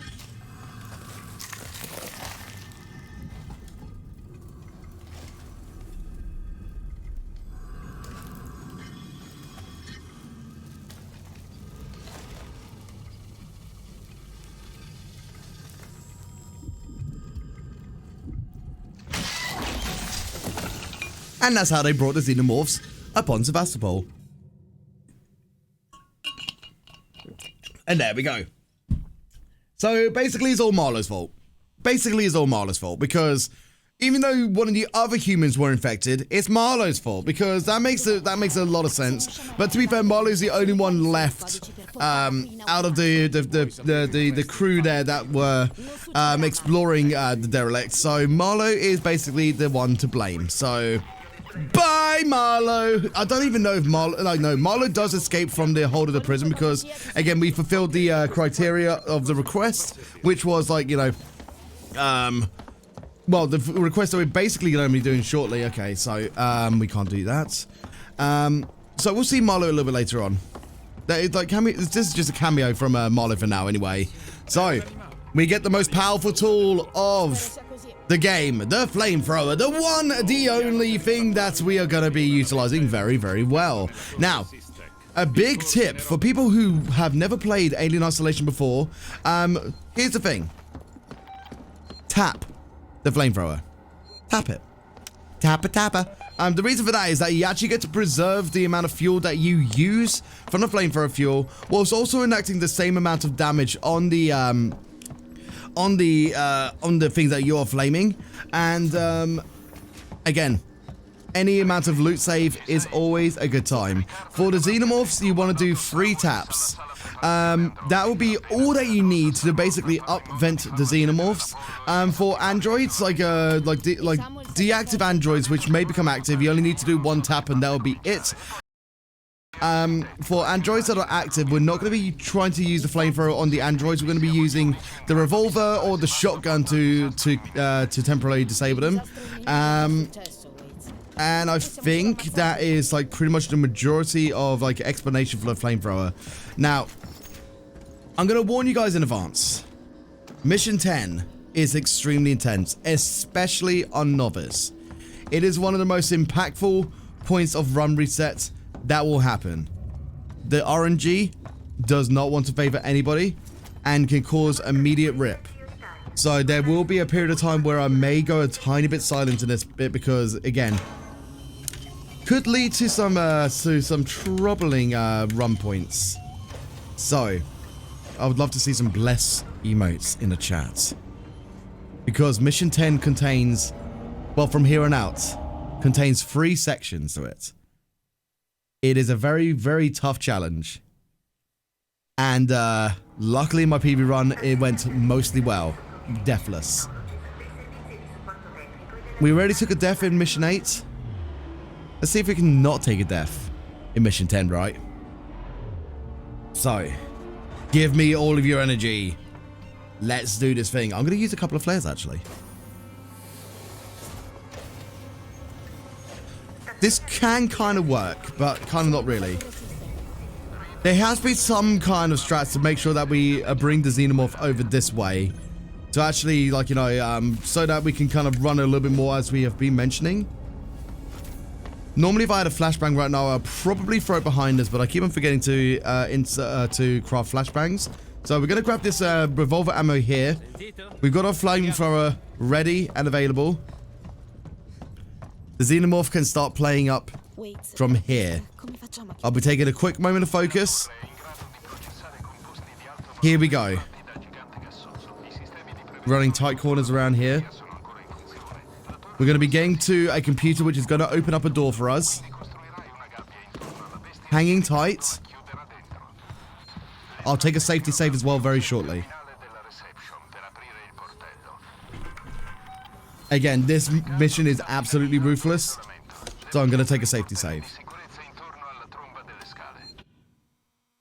Oop, there we go. Now, we heard one beep. That means Steve. Oh, by the way, the xenomorph is named Steve, by the way. That's the community name for the xenomorph is Steve. So if you see people in the chat saying Steve, that's why. Xenomorph's... No, I heard something there.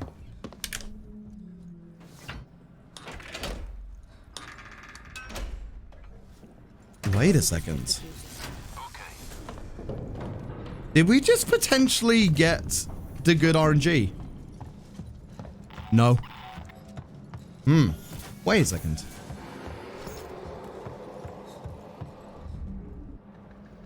There it is. I knew it.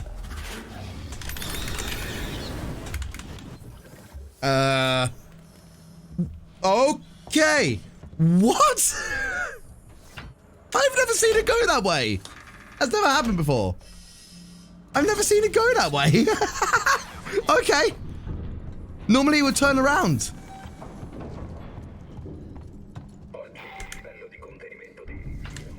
Okay, there's the rip. Yeah, there was the rip. See, I was like, that can happen, unfortunately. The thing about that is that once you're on that little terminal, if it drops whilst you're doing the animation, there is no chance of recovery, unfortunately. So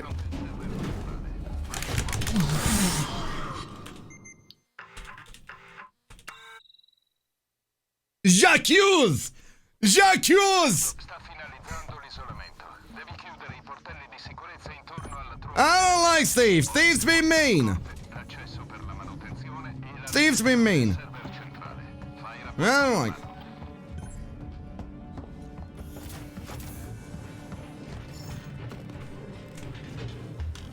Hold on. Bye. Anyway. As mentioned, Novice is a hard mission. As you can sorely tell, Steve loves to misbehave. The Novice RNG always plays out very, very nicely. Oh boy! Oh. I almost didn't hear Steve there. Now, as you saw there, we took a stumble, but we didn't take any major HP loss. That is an act of Novice. If you even get touched on Nightmare, it's rip. So Novice, you have the ability to, you know, if you damage it a little bit, then you won't die, essentially. So you can get very lucky. Here we go. Thank you. All right. Into the server farm we go. Thank goodness for that. Wow. This is why we take safety saves. I remember now. I remember now. Anyway. Oh, no, that's not what I wanted. Oh, boy. Oh, boy. I don't like this. Okay, so I messed up my inputting there. There we go. We're going to loot around a little bit as well. There we go. So the reason that we're kind of like waiting a little bit is that like if you actually go through this area just here, whilst that cutscene is still like that dialogue is still going, it can actually crash your game. It's a known bug, but it can actually crash your game. It's kind of funny. As mentioned, safety saves. I got in my mind now. Don't PB run this. Safety save, please. Please do it. Please do it.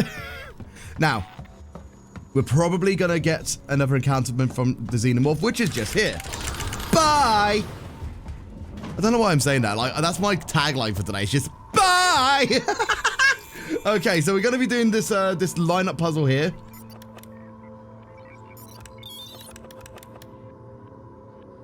Good. No!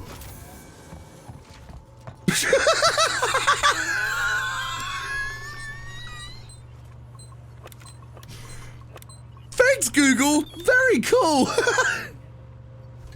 Google, quiet, please. Go. Sorry, I had to. I'm so sorry for that. My Google Assistant just decided to go off for no reason whatsoever. You probably heard it in the background. That was my Google Assistant being like, you know, I found the results for you. By the way, whack this thing here when you hear the xenomorph drop. I'm not sure if you were able to pick up in that. I did see my volume bar like moving, but that caught me so off guard. Okay, keeping an eye on which way the xenomorph is going. If it goes up here, I need to flame it, but usually if we do all right, then we don't have to. I'm going to craft a pipe bomb, craft a Molotov, get them all lined up and ready. I should really be crafting a noisemaker. Oh boy. Good. There we go. Crafty. Using most of the loot as we can. And we're good. Getting our flamethrower back and ready. And run. So, I'm a safety save here as well. Because here's another chance for where the run again can go pear-shaped. So here we go. Oh, Google Assistant loves to hear my voice. Like, I say so many things just like, and it just thinks I'm talking to it. I don't know why. Anyway, everything's out to troll me today. Hold on. I heard something there.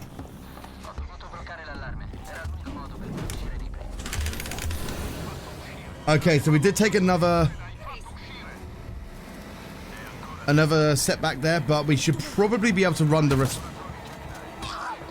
Oh boy. Oh boy. Oh boy. Oh boy. Oh boy. I can't believe that we got away with that.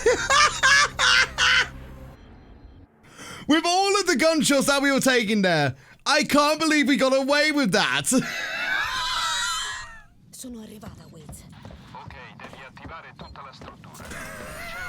Living on a prayer. I'm living on a prayer right now. Oh, well, technically we are halfway there because it is about halfway of the run. So, a very relevant song right now. Okie dokie. Let's go around over here and get one of the more useful tools of this run, which is the plasma torch, which is upgradable over the course of this run here as well. So this little tool here is going to be able to actually open up these little panels here for us, which we're then going to be able to do the number input or by the pull down. So again, torch is a very, very handy tool. Now, the good thing about this little mission here, like, you know, in Novice, is that we can usually run the rest of the way. If you're a nightmare, you have to be very, very careful around this way. So, oh. Wait and then go. That's the one. Now, if the android is within the radius of when you hit the computer, did you know that the android will get angry at you? Whoa! Androids, the xenomorph really doesn't like us today. Really doesn't like us today. Okay, so we are now on not the most optimal pattern for the RNG of the xenomorph, because again, we tried to manipulate the RNG of the xenomorph so that we can get from A to B pretty smoothly, but unfortunately, because we took that little bit of a hesitation, that means that the RNG is a little bit weird. One breath is all it takes.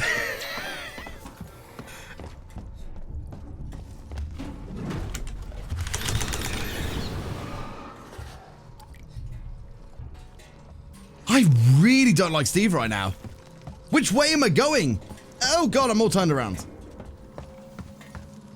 I need to heal pretty soon as well, actually. Like, looking at my HP. Ugh. That's not good. The camera caught side of me. Made a beep.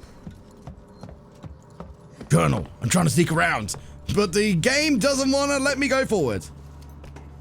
Alright, I'm going to take this moment here to heal. Nope, I'm not, because I have no heal.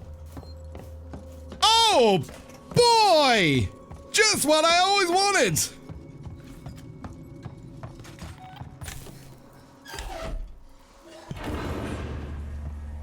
Alright, I'm very nervous about this bit now.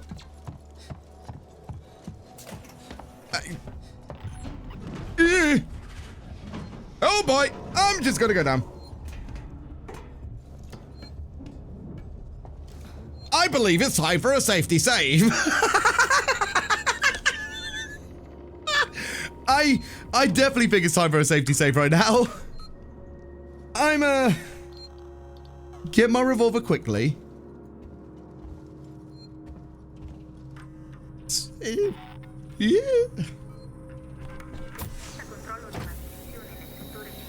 I'm gonna shoot this android.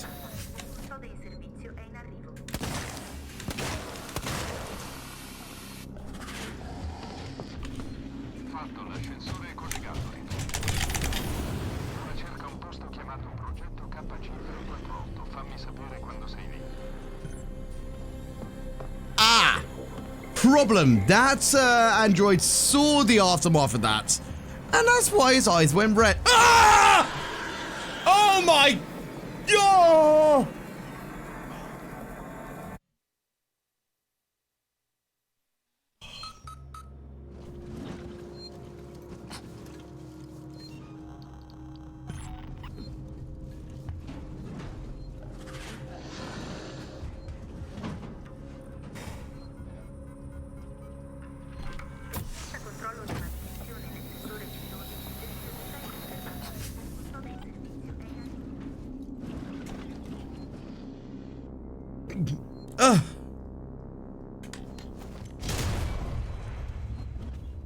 I'm okay.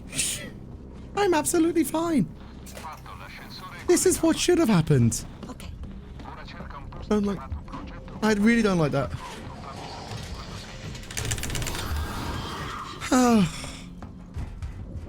My whole body tensed up so much.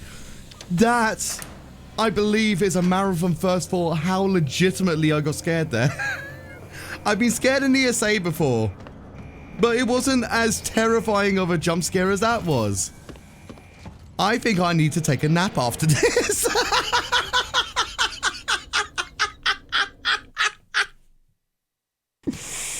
Oh my god. Oh no. Oh wow. You know what? The whole entire time I've been speedrunning this game, that is the biggest jump scare I have had in like the most legitimately long time. Yes, that's never happened before. How many times has it happened this run? Oh my goodness me. Oh.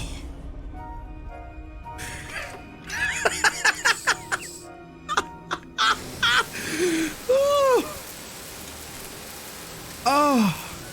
I hope you guys are alright as well. I hope everyone here is alright. Stay hydrated, stand up and stretch, look after yourself for a moment, because that was a huge old jump scare, wasn't it? That was a huge old jump scare.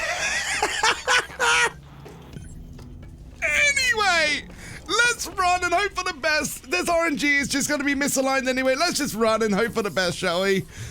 Oh, so how are you doing? How are you guys doing? Silver Moonlight, how are you doing as well after seeing that? Oh my goodness me. Oh my goodness. Stay hydrated, everybody. Stay hydrated. Like, let's hope for good RNG here, shall we? Let's hope for good RNG. Certainly wakes you up on a Sunday morning. Monty is absolutely right in the chat. Hold on. Can we get this done quickly? Alright, RNG is luckily on the side. Xenomorph isn't around. Keeping an eye out for the sound of the Xenomorph. We could technically die in this animation here. If the Xenomorph drops just a bit before that explosion, we could technically die.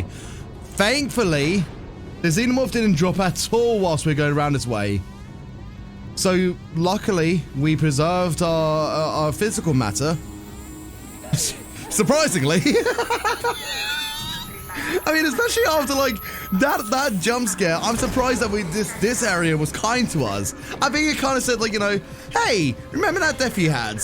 And that like, eye roll near, like, a panic attack he had? Well, how about we were going to be kind to you for a moment? And just let you breathe through the rest, right? 1 second.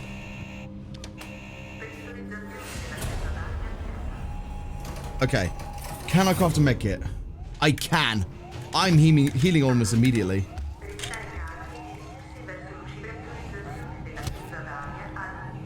Now, normally we could get some loot around the way. But I think I'll hold off for a little bit. Purely because timing is a little bit Excuse me. That scare made me very burpy. The timing to get the loot is a little bit misaligned now. And the main thing I want to do is just get to the door, get out of here, get back to Sebastopol, and basically, like, you know, have a big complaint session at Marlow. No, sorry, at Waits. Because Waits actually purposefully disconnected this whole little bit here, this little lab here, because, you know, the Xenomorph was on there, and didn't care if we were on there as well, as long as the Xenomorph was, like, you know, just basically blown away from the station. That's fine.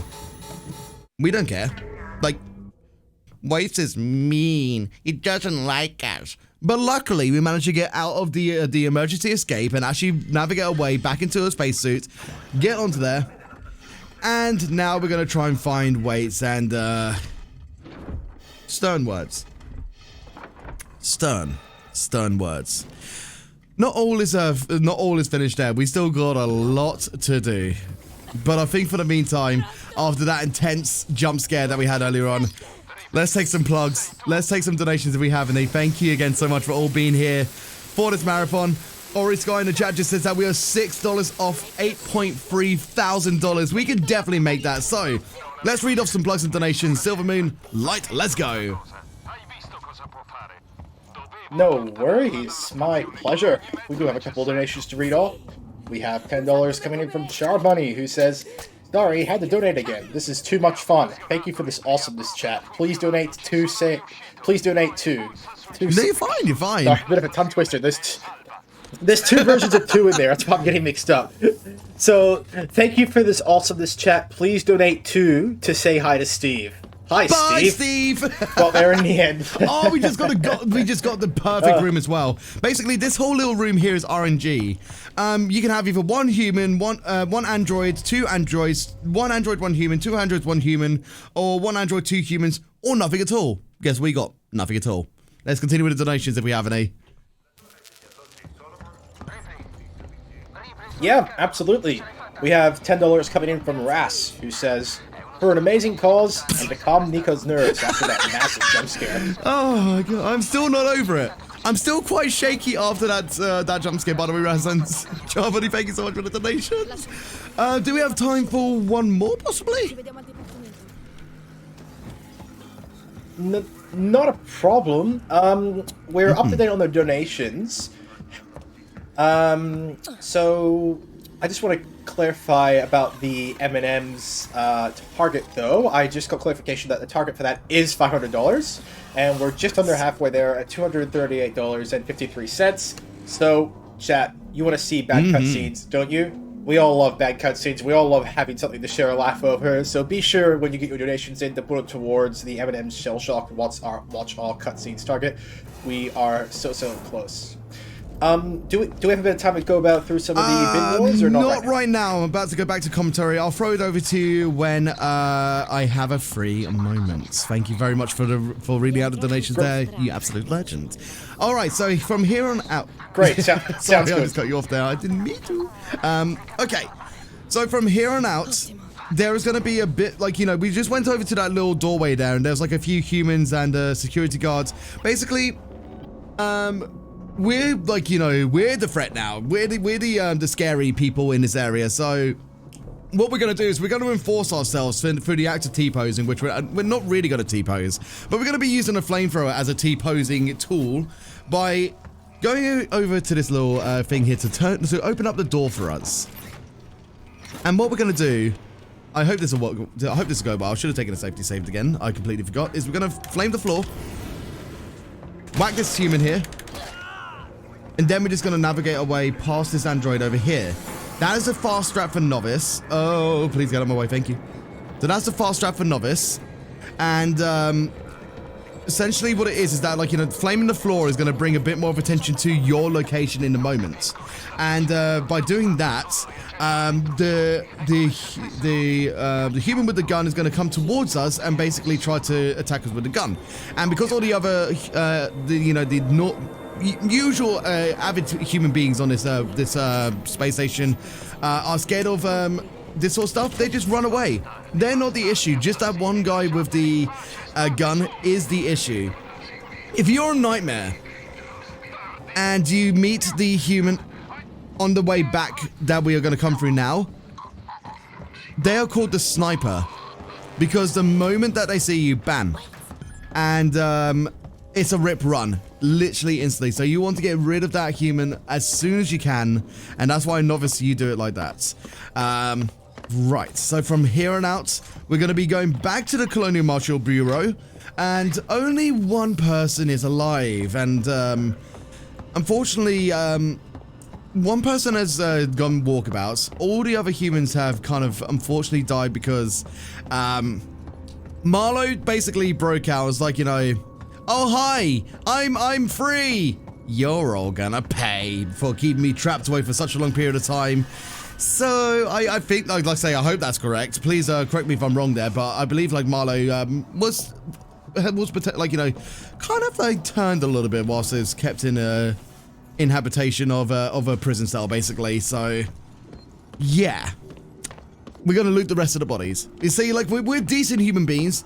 All of our friends are dead. Let's steal their loot, right? That's how it's that's how it works, right? When you think about it that way. All right, can we loot anything more? Okay, I'm gonna build some med kits here quickly. We are low on med kits right now, so I'm gonna use one quick. We are gonna get some dedicated med kits later on, but it's good to just, like, make sure our inventory is mostly used up.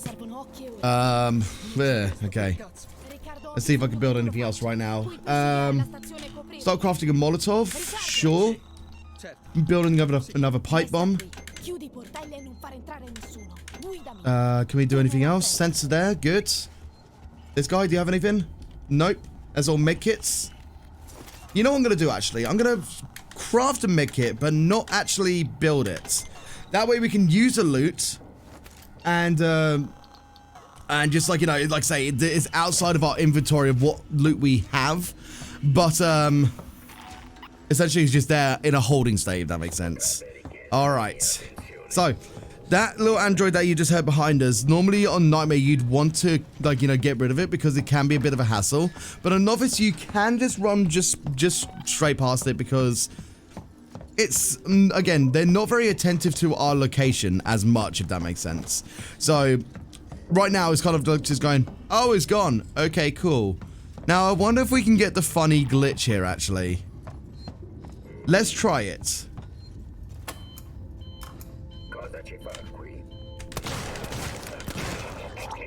Okay, if it works, let's see if it works.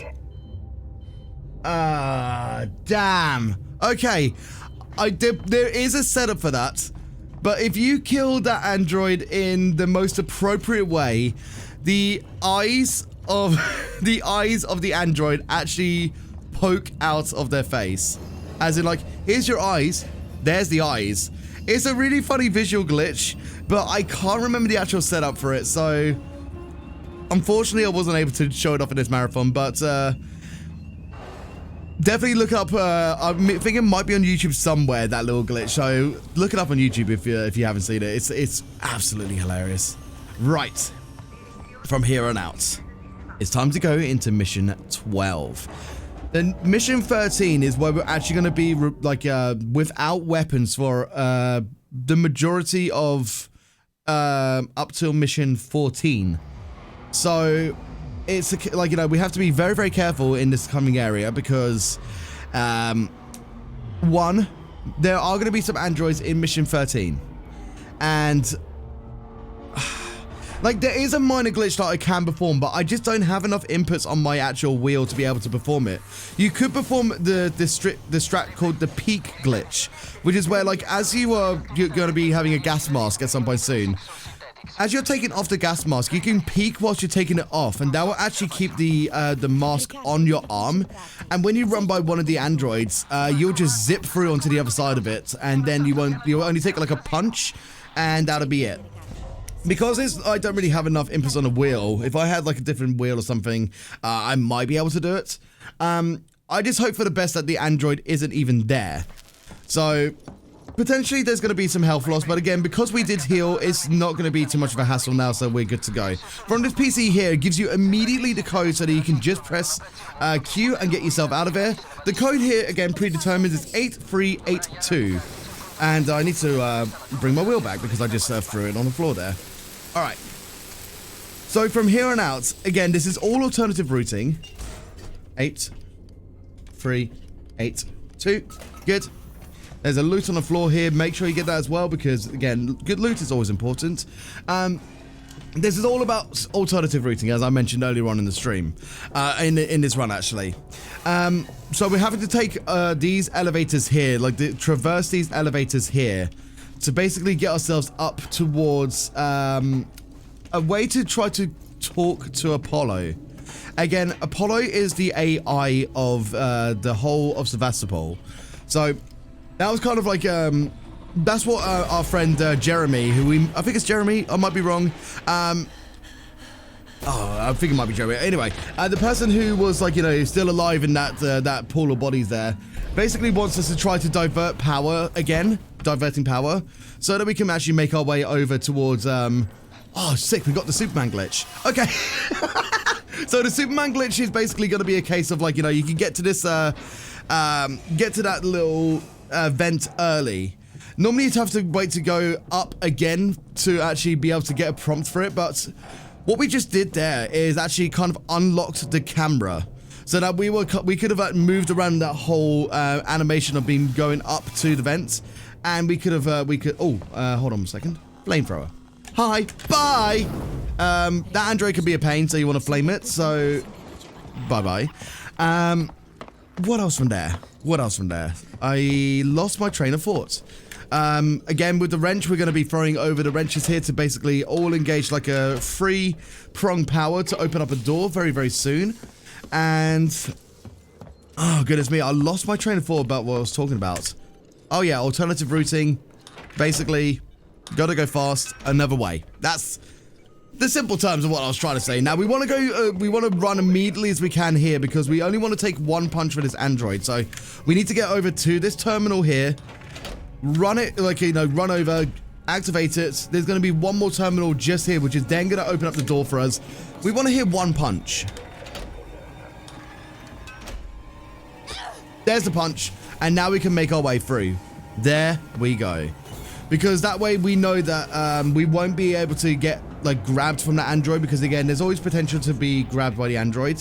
We're going to get our shotgun very shortly because we're going to be doing a very, like a strat where we're going to be getting the key card from one of the androids. So, as you saw earlier on in the marathon, in this marathon run, we, as I described earlier on, that android that we unlocked from that little cage bit actually had the door key on its person. Normally, the androids can unlock doors for us, but if you were to kill them, you can loot their bodies and then get the key from them. So that's exactly what we're going to be doing and showing to you right now. Here's the strat. Go towards the third row of the androids. Turn around immediately. This android here. Headshot. Loot the body. And then go around over to the right-hand side. Pick up any loot that you might find on the way, and if you do it fast enough, you shan't get grabbed, and then you can put the keycard into the store immediately. That is pretty damn optimal, I won't lie. And not gonna toot my own horn, but I'm just glad I'm out of there. Because honestly, that could also rip a run sometimes.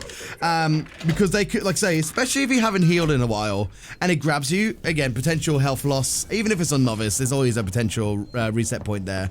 So, we're coming up to mission 13, the final part of mission 13, final, like, major part anyway. I'll kind of explain it a bit more now, and then we can take in a few possible donations or plugs. Here's the thing. There's going to be a whole load of androids that are just, in sort of like a hypersleep sort of state. And we want to run by them because as we're going to be running by them, they're going to start all turning on. So we want to open up the door with the, we have to hack a door open, and we have to do it really quickly. We may get one punch, or we may get two punches, but if we get through the door, then we're golden. We're then going to be meeting Waits actually. So Waits was on our side initially, and then Waits isn't on our side. Because Waits kind of got word that, is kind of in the loop of trying to preserve the xenomorph as well. Wait, no, sorry, I'm getting that completely confused. No, Samuels. Wait a second, I'm getting my lore mixed up here.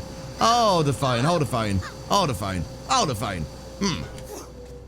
It's been a while since I've done a marathon commentary, so let me think about this. Samuels is going to try to communicate with the AI to basically try to turn off his power, to try to reroute the power. Samuels, we feel like Samuels has gone a little bit crazy because, it's been killing off different androids and stuff like that. Even though Samuels is an android itself. So Samuels wants to basically help us, but, we don't know until we only encounter Samuels at the end.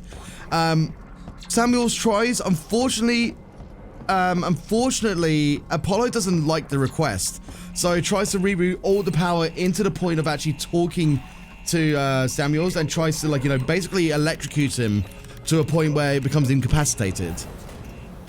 So we're going to try to help out Samuels by turning off different power terminals in an order specifically to what Samuels will tell us, which is just in a right circle. And by the time we've done it, unfortunately, it's too late. So that will be the end of Samuels. So we will get an 07 when called for Samuels because Samuels did his bit. Samuels helped out, but unfortunately isn't able to carry on with us for the rest of the rest of this run. So make sure you get your 07s ready. It's going to be a little bit. But whilst we do that, because this bit is pretty simple, let's take some donations and plugs. Absolutely, got you covered there. Do have a couple of donations to go through. We have $10 from Omega0579, who says, "Amazing run, commentary, and great cause. So how can I not donate again? Oh, also, Steve is grounded." I think Steve is more than grounded, absolutely banned from going outside, am I right? Probably, yeah. Probably have the police involved or something. We also have $2.22 coming in from Char Bunny. They say, "Sorry for the tongue twister, Silver Moonlight. Here's $2.22 to tubular speedruns to make up for it. Winky face." And I think to my credit, I nailed You did very that well there. You did very well. I'm... So give yourself a round of applause, buddy. Okay, I knew I'd get it right the second time. Right, so again, as mentioned, we're just going to be going around in a circle, but it's funny because, like, Samuels is going to be calling out specific colors, and after this one up here, I believe, it's going to turn the whole lights red, for which you're going to be like, oh, I don't know where the colors is. I don't know where the colors is anymore. Again, clockwise. That's all you need, is just go clockwise. It's funny when you find out, like, you know, because you go on like such a roundabout, like trying to think like, oh no, like, here we go, here's the red color. So you're just like, oh, I don't know which one to go for, and then you learn the speed run clockwise. Well, so after we've pulled this, done this terminal here, Samuels is going to come out of the point of communicating with the Apollo, and you can see that Samuels is not feeling too good.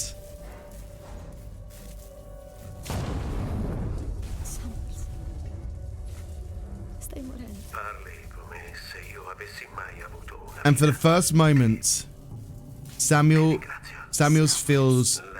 understands what it's like to be human. It's a bit of a touching moment because like, androids like don't understand what it is about human life. How, like, you know, we you know, at some point we will. I'll try to go around the topic, but Samuels understands now. Samuels understands and feels empathy for us. So that's kind of like what that little scene there is. It's meant to be a very touching moment of human empathy slash in collaboration with AIs. So yeah, the more you know.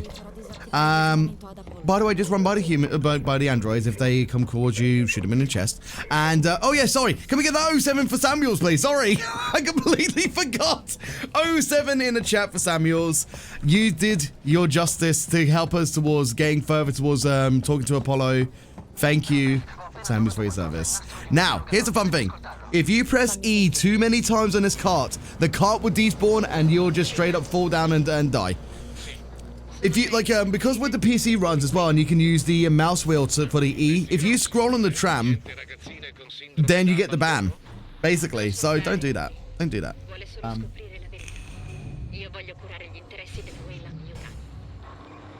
So now what we need to do, luckily, because we've actually managed to skirt by those androids earlier on, without like them coming through.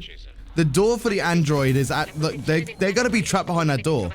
So we can now go to this little loot haven, as we like to call it, without any kind of worry. And we can pick up all the kind of like loot that we desperately need. Because the forthcoming mission, we are going to be losing our weapons.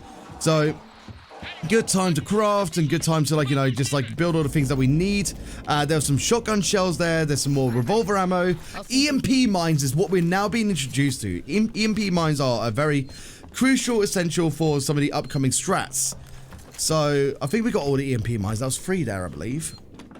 It's funny because in my recent runs, I've been only getting 2. But I picked up 3 there, so I don't know what I was doing beforehand. So, like, after calling that, like, that tram, there's still that, like, period of time that we have to wait for the tram. So, in that time, we can pick up the loot. Right, guys, I hope you're all staying hydrated, please. Make sure you look after yourself, stand up and stretch, please. Take your medication as well if you have not already. And, just remember that you guys are cute and sexy, alright?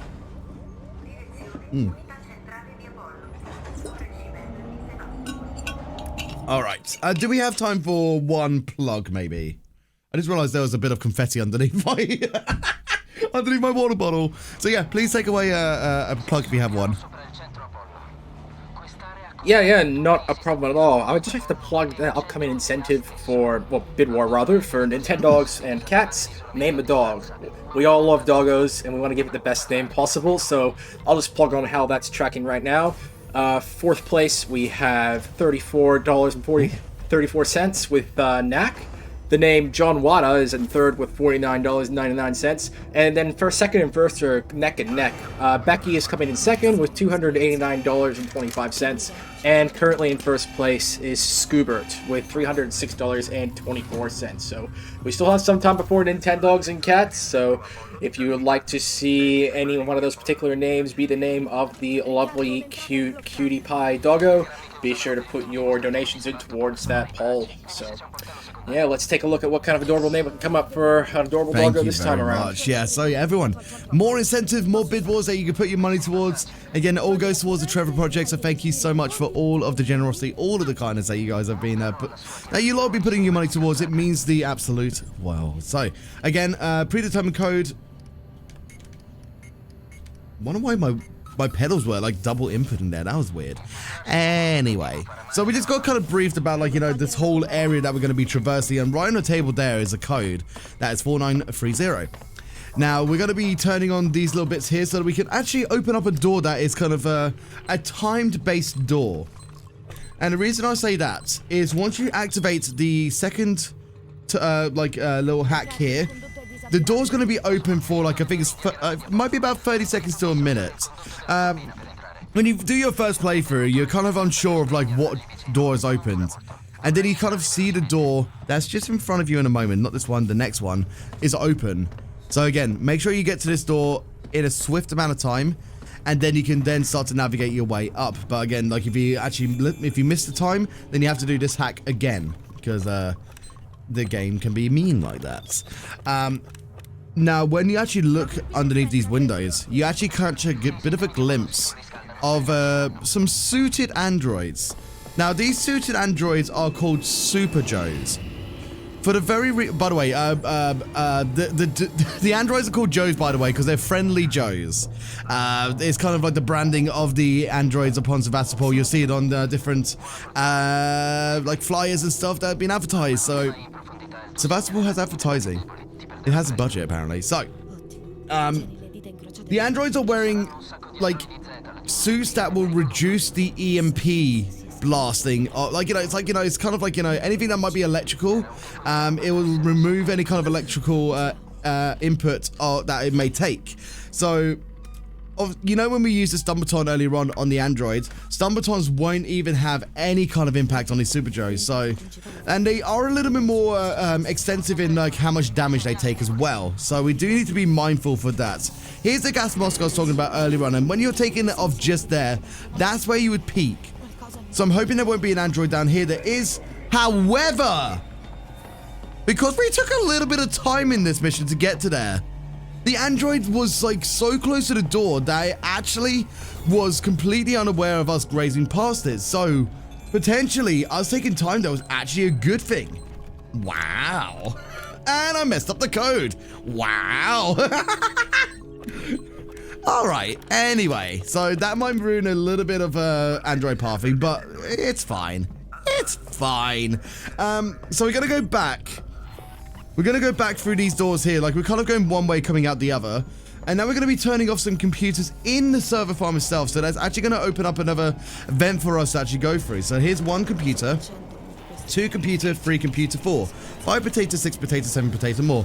And now we're going to try to disable part of the security of the next hack that we're going to do. Because if you don't disable the security, you have to do, like, I think it's like a 6 or 8 digit prompt within 5 seconds. When you disable these little computers here, there we go. Oh, the worst puzzle. The second worst puzzle. Major worst puzzle. Best puzzle. Okay, so when you're on the wheel, you want the white puzzle, basically. You want that one there, because that is the easiest one you can do. All the other ones are basically time loss. So you might have to press, like, Q quite a few times. So here's the hack I was talking about. And I messed up immediately. Fantastic. Wow. 2, 3, 4, 5. So again, imagine trying to do, like, a 5 input puzzle in 5 seconds. Now, I believe it is possible in TAS, but with human input, it is near on impossible. I think if Snake is still in the chat, could probably relay a little bit more information if one person has been able to get it. But I think in a sense of, like, human input, it is not really achievable, if that makes sense. So it's best to just go to one of these sides. If you go on both of them, then it extends the time of how much you need to hack, if that makes sense. So it's kind of like, you know, if you do one, it removes a bit of time, and if you do the other one, it removes even more time. Again, skim the cutscene. That's basically us talking to Apollo there, and Apollo's basically saying, oh, by the way, like, you know, we've dealt with one threat, but not all threats are taken care of. Obviously, I can't do it because I'm a computer. The only thing I can do is beep, boop, boop, bop, beep, boop, beep. And, so we have to do it because humans are, you know, physically capable of handling the so apparent threats, if you know what I mean. And that's what this now mission that we're going to be going in towards is mission 14, most commonly known as the Nest. You'll see why if you've not played this game. You'll see why. But it's going to take a little bit of time towards getting to the Nest. Again, we are in communication to, like, you know, to kind of aid our way to know where we're going to get to. Again, more alternative routings, more alternative ways to get to our destination, because the normal route is always blocked off, as it's always is for in isolation.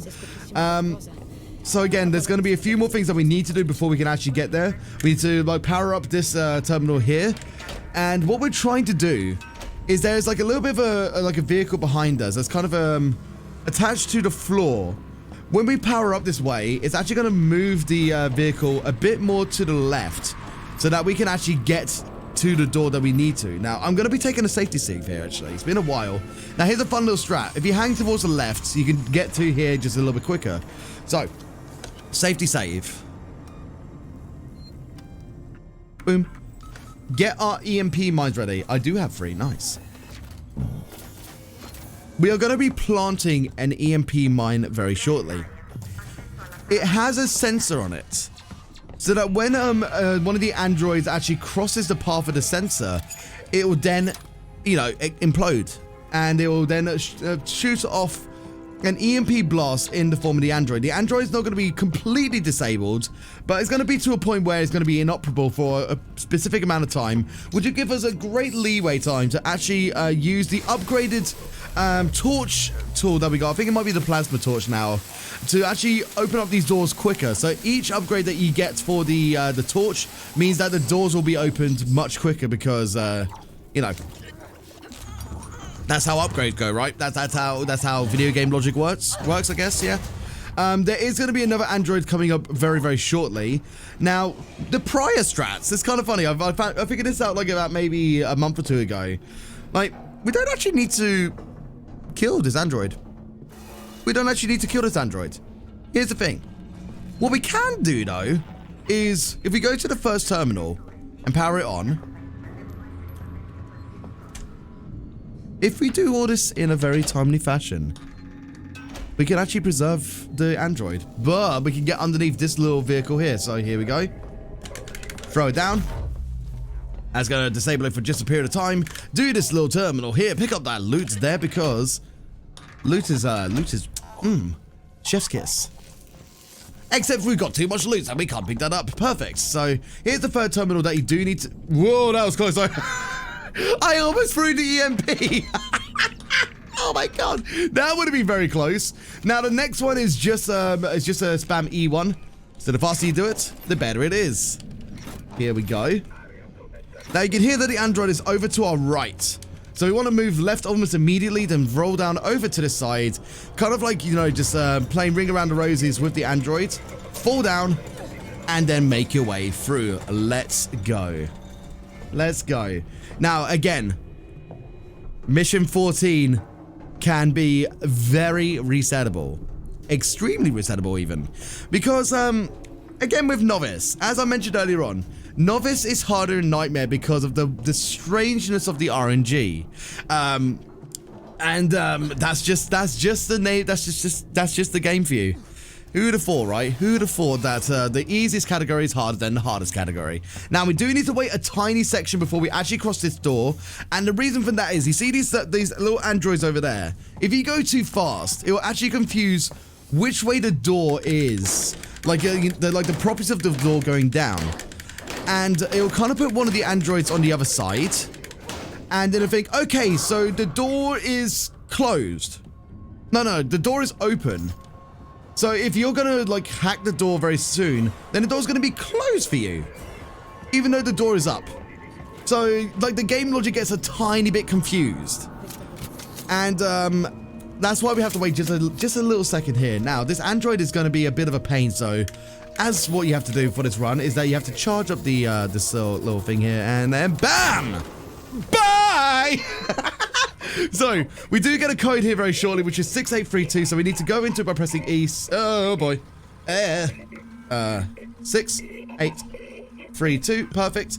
Why is I wonder why my pedal was double inputting, it's so weird. Anyway, so now that we've taken care of that android, we now can just get out of this way a lot easier. This is the one I was talking about. So you can see that it's up. If you would try to run into it when you kind of mess around with the logic, you'd just be running into like an invisible barrier, if that makes sense. And you'd have to actually reset this mission.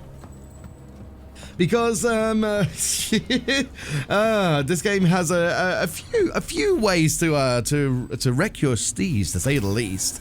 Now, we're going to be getting our weapons back. This whole period of time, we've not had any weapons apart from our wrench, our trusty wrench, which is surprisingly didn't get caught by the you know, that little the metal scanner that we went through earlier on. Surprisingly, didn't get caught by that. But here comes our weapons. Except we don't have the flamethrower. Where could the flamethrower be? I wonder. Guess where? The nest. The nest. So here comes the fun parts of the run, where mission 14 is the, like, you know, everyone's nightmare. Get it? Everyone's favorite area of the run, because this is the most resettable part of the run. Now, can I do the snipe strats? If I get a snipe here, I want you guys to scream in the chat. Here we go.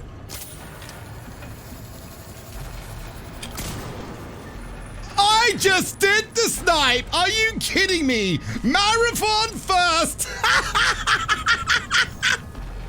I don't believe that.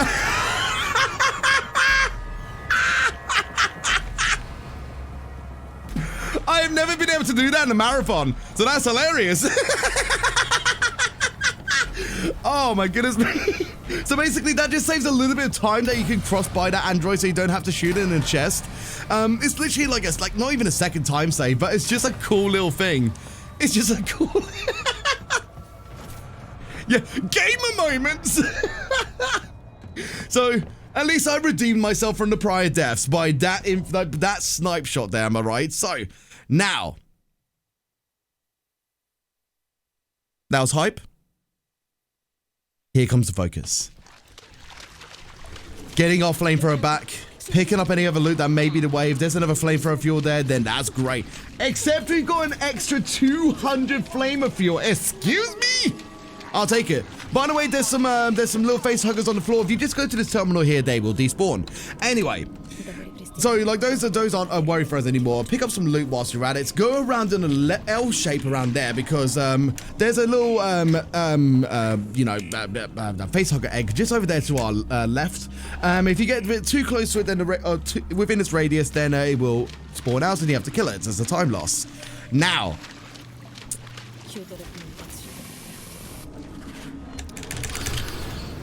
you do have to wait there. And the reason for that is because because we are running, the alien is very prone to getting us. Sometimes that will be favorable, but sometimes it may attack us. But again, if you do flame it, then you know, it's gonna just knock us down for a moment. This may ruin the pathing. All right, I'm gonna be silent for just a second. One moment, everybody. One moment.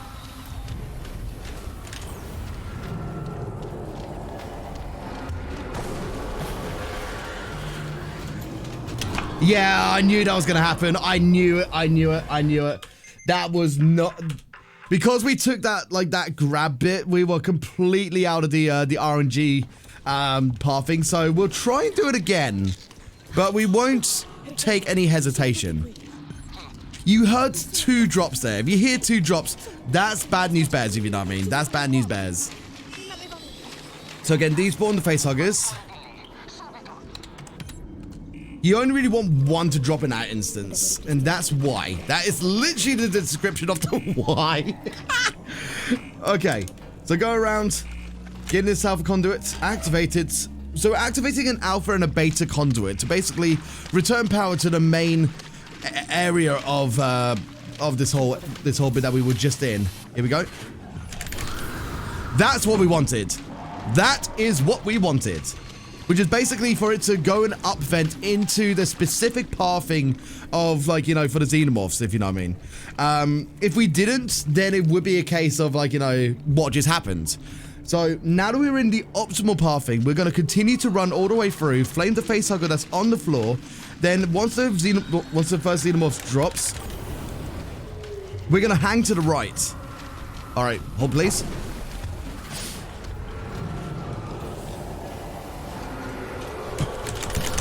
I just saved myself so hard there. Wow. Oh, no, we didn't. Thank you, animation lock. Thanks. Thanks, animation lock. Just what I always wanted. Anyway, let's do it again. Double Xeno again. Double Xeno again, unfortunately. Again, this is what could happen with RNG. I thought things were okay. I thought things were just fine. I almost died again because I got caught on the that little bottom shelf there. Again, this is all very real things of why this area is resettable, and I think you guys can get the absolute confirmation as to the why now. So, let's try it again. Let's try this. Can we get some take energy emotes in the chat for this area, please? Because Nest is just a pain and a half. Good. Okay, interesting. It went to the right instead of the left. Instead of. I'm gonna think on that one. That's what I wanted to hear. So I think it might be in the right RNG now, finally. But there's only one way to find out.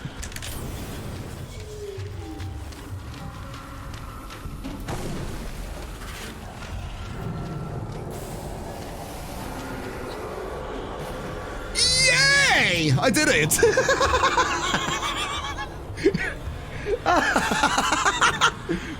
Alright, now that we've actually got through the way that we wanted, we're going to shoot a little bullet here, then we're going to get over to this pit so we can initiate power in the area, which is then going to try to start bringing over the area of the beta conduit so that we can turn it off. And now we're going to turn around, we're going to crouch up a little bit and then make our way underneath this hole here, and then shoot at an appropriate time at the tail of the xenomorph. Bang! Loot this dead body, just in case. It's not over yet, by the way. For those who think that this area is done, it's not over yet. Okay. From here on out, we can actually sprint burst a tiny bit. Still being silent, basically, because even though it's on its... I'ma shut up for a second.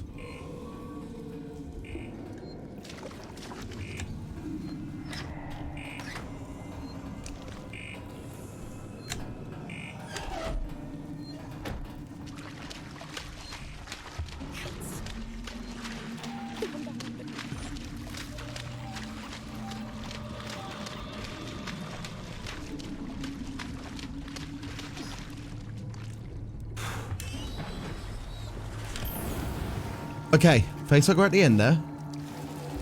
It's not over yet. It is not over yet.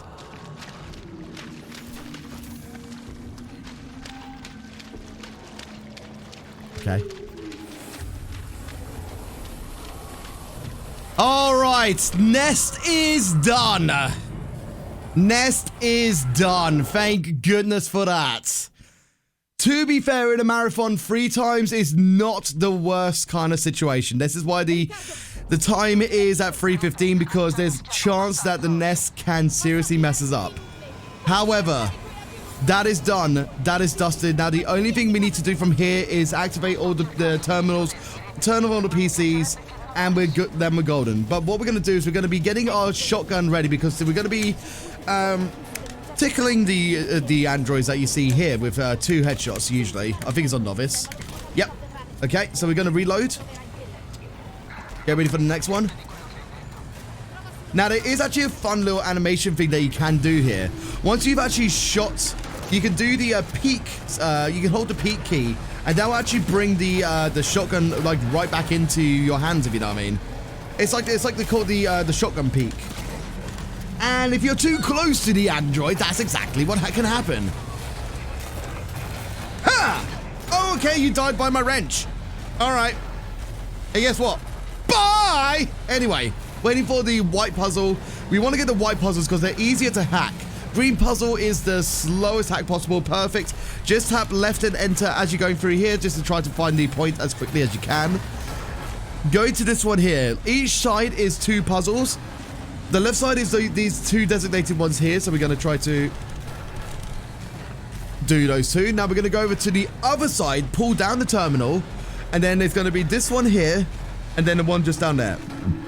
Excuse me, I talk so much about. Anyway, I'm going to pick up that loot there in just a second as well. What was that? Was that the bolt gun ammo? I mean, I'll take it. If you get white puzzles like every single side, that is the biggest time save, by the way, as I'm sure you can all imagine. Except you might get the bad RNG like this. There we go. Okay. You might get the, you might get that. All right. One more time. There we go. There we go. There we go. There we go. Okay, perfect.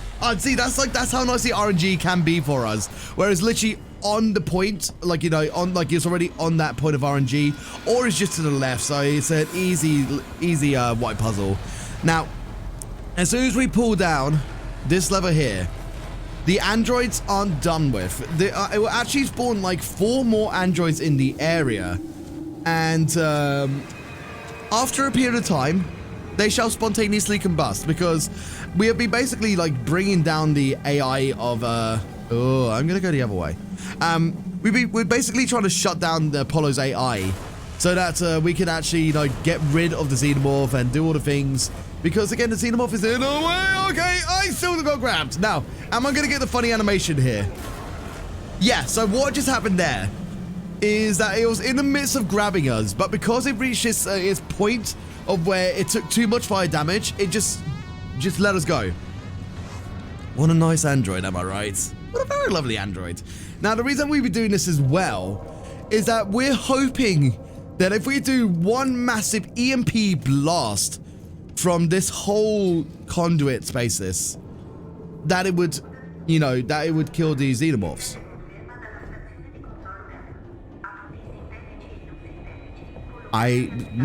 Right? So we're going to try and get it all set up by going over to these computers here and pressing down on the pedal, going over to the other one. We're going to try to purge and blast. Activate. 3, 2, 1. Activate. Robot Wars. So here it comes. By the way, jump scare incoming. Jump scare incoming.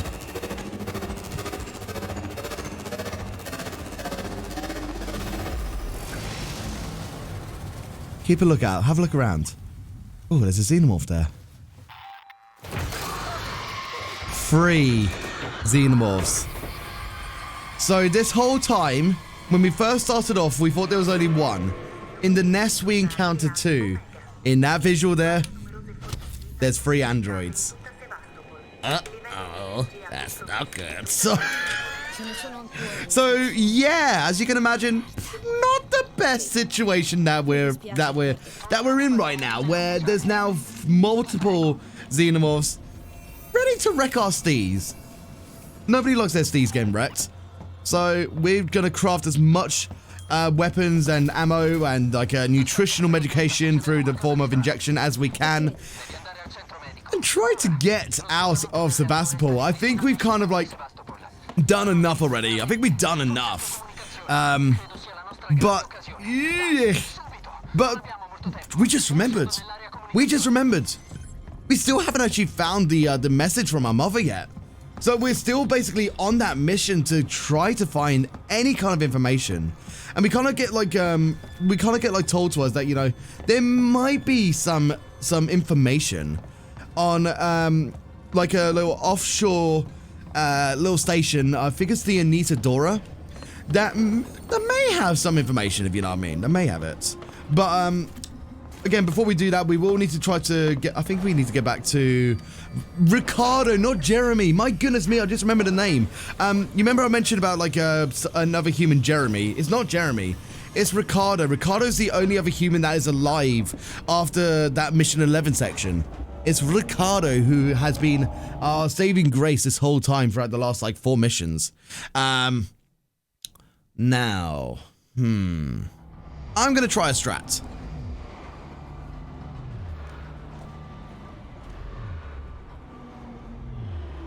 Let's see if this works. There we go. By doing that, realistically, the xenomorph is going to be behind us, and we can run. If you run without doing that, then the xenomorph has the great ability to actually vent just beside this door and kill us. But if we manage to do this successfully, then we can get by this, just run this whole area, essentially. So here's hoping. I haven't really done this. I heard a beep there. Alright. Oh, I hate those sounds. Like, that's the sound of the xenomorph, like, climbing around in the vents. And it terrifies me every single time that it shouldn't. Like, you know, we're not supposed to hear it. Now, what we are going to do next is we're going to be grabbing a noisemaker. And this will work primarily on Nightmare. That was not the right place to throw, but I'll take it anyway. We want to basically throw that noisemaker into that little leeway. Because the xenomorph is going to try to jump down and then look for the sound that has been produced by the noisemaker. But again, there's a chance that it might not work because it is Novice. So we're going to try running through the rest of this way, seeing if there's any other loot that we can pick up, and then we're going to be getting the tier 3 upgrade for the access tuner, which is going to help us to unlock five puzzle doors, and that will then unlock the door for us to go over to the Nikoheart, basically. I'm going to grab out my my flamethrower just in case, because I have had a weird situation where it hasn't worked efficiently. So what I'll do is I'll sprint burst here as well so we can gain a little bit of an extra boost in our step whilst also keeping silent.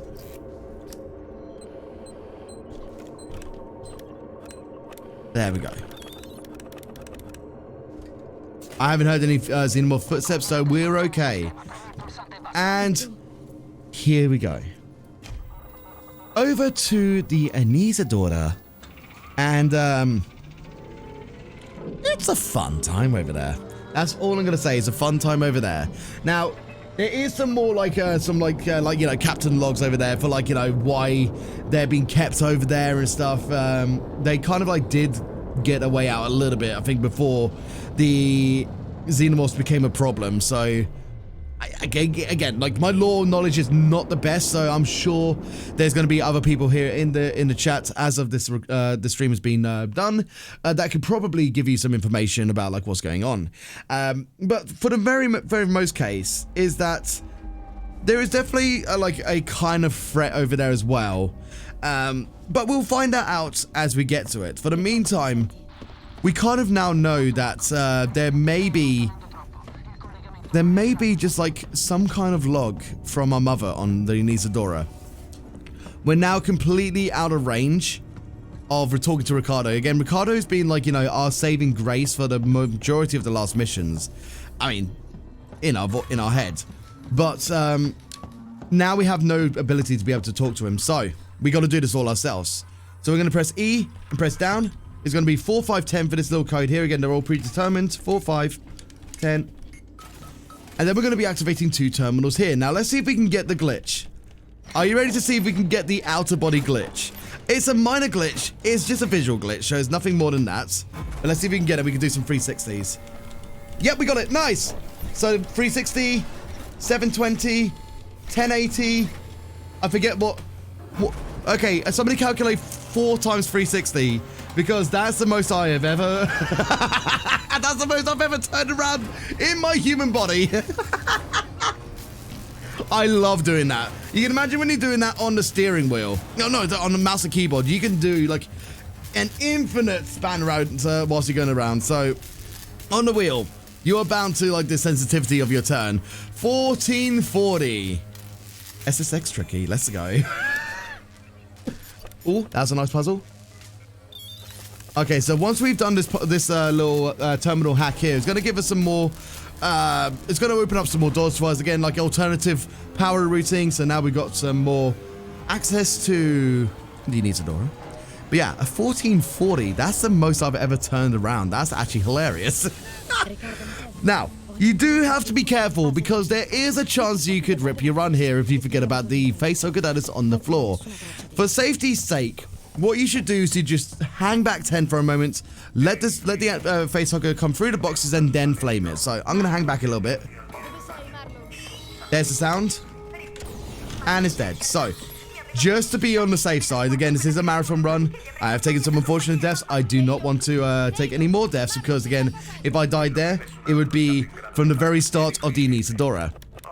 And, again, that's like another 5-6 minute time loss, which I want to be saving time, not losing more time, am I right? We did have some unfortunate deaths earlier on. I mean, Nest is going to be a place where you are going to lose time because, again, you know, even on a good run, that can really wreck your day. So, anyway, we're trying to, like, make our way through. Okay. We're trying to make our way through towards, like, what may be on the other end. And as it says there, you got to wipe out every trace. So, essentially what we're doing is that, you know, we want to remove any kind of knowledge that the xenomorph exists on the Sevastopol or anything like that. We're just trying to, like, you know, one done, explodey-do, and then we can get out scot-free. But here's a good point for a toilet break, actually. But I'm not going to take a toilet break because, you know, we've only got like an hour left. But I urge you guys as well. I urge all of you in the chat right now. If we got about like maybe 2-3 minutes for these little cutscenes here. Stand up, stay hydrated. I'm gonna stay hydrated. But again, if you're not taking your medication this morning, afternoon, evening, please take your medication. And don't forget, you guys are valid. You are loved. You are cared for. You are amazing. I appreciate all of you. We have time for a good amount of donations here, actually. Please, sorry, Silver Moonlight, please take it away with donations, plugs. Please go ahead, buddy. Not a problem at all. I'm more than happy to do that. Let's go ahead and plug up some of these bid wars we have right now. So we have a couple more open on top of the Nintendogs and Cats one I talked about during the last break. So we also have the Sonic CD 2011 soundtrack choice bid war. The two options are JP or US. Currently, JP is in the lead at $33.29, and US is just not far behind it at $17.99. So it's still anyone's game, so feel free to put your donations towards either one of those options. And we also have one more bid war open. We have the DuckTales Remastered soundtrack choice. So the two options we have available are 8-bit soundtrack or remastered soundtrack. Currently, we have 8-bit soundtrack in the lead at $15. Remastered soundtrack is seen at second at $3.01. However, there is still plenty of time for remastered to overtake 8-bit, and then it might reverse the roles again. 8-bit might overtake. Who knows? That's the beauty of speedruns, bid wars, marathons. We don't know the result up to the very end. So I encourage you to put I encourage you all to donate if you can, and make sure you put your incentives towards any open targets or bid wars. All 100% of donations raised will go directly to the Trevor Project, which is a fantastic cause. And just a quick gentle reminder that bits and subscriptions actually do not count towards the donation total. So if you would like your funds to go towards the Trevor Project, make sure you donate via our Tiltify page. You can take a look at the link by typing in !donate in the chat. I just want to check up quickly while we have a little bit of time left. See how that M&M's one is going. It's still at $240.75 out of $500, so that's just under halfway to the goal. We all love that cutscenes. It's just something we can. It's something we can laugh about when other things might be a bit less it's just above all else, it's something to laugh about. It's something we can talk about how awful it is. It's good entertainment. It's all for a good cause. So feel free to put your donations towards that goal if you would like to see those terrible, terrible M&M's cutscenes. And as I said before, who knows? It might make you hungry for more M&M's. Now, what I'm gonna do just for the memes is I'm gonna load a beatbox because I'm gonna like rap on my way out of here because this is just like a running section. So.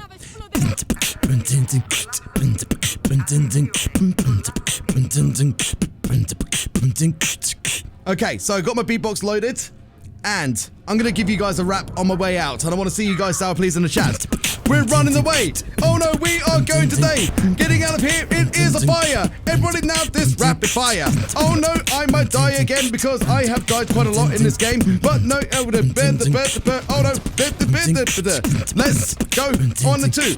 Everybody now we are going through. Putting your feet one in front of the other. Everybody now your mother. Your mother is a very lovely person. I'm gonna say something else, but I wasn't gonna. So now everybody, we are gonna go. Everybody now we are gonna throw. But not throw the game. We are going to get to the lame end, but not the lame because the lame end is actually not in the game. So now we are going to win. Everybody get the din in the mouth, in the maybe from the south. But I probably shouldn't say that again because now everybody, you are my friend. Everybody now that's in the chat, you are quite cute. You did shoot the cute chat. Ah yeah yeah. Cute chat. Ah yeah yeah. Yeah cute chat. Ah yeah yeah. Cute chat, ah yeah yeah. And the perfect time to be able to finish that rap, so there you go. That was absolutely amazing. I was bobbing my head the whole time. You are a legend. I'm just giving you a round of applause. That is I love great. that rap at the end. Cute chat, ah yeah yeah. Say cute chat, ah yeah yeah.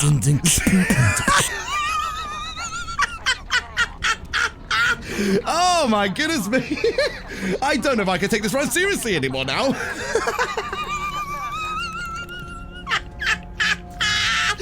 Oh, okay. Where were we?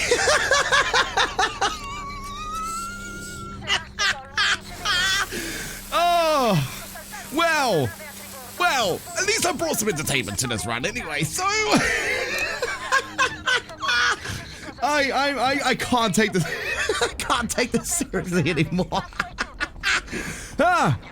Time for M16, by the way. We just did that whole mission now. Whilst we're on Novice, we can just run past these guys because then again, whilst they're on Novice, it takes a while for them to realize, oh yeah, there's a running human bind, but this is a revolver guy, so we need to get rid of this guy here because again, revolver shots are they take more damage off than shotgun shots. And, you know, obviously, we don't mind if we take any shotgun bullets to our chest, but revolver shots, as you saw earlier on at the end of Mission 8, yeah, not a good time. Now, what we're going to do firsthand is we're actually going to go to Ricardo to start the dialogue here, then turn around and lay a Molotov. The reason that we're going to do this, actually, for those who didn't know, is that the Xenomorph drops just here. So when we were on our way out after we've done the whole of Mission 16, then that Xenomorph is going to upvent immediately as it spawns down. So it's kind of like a very nice strat, actually.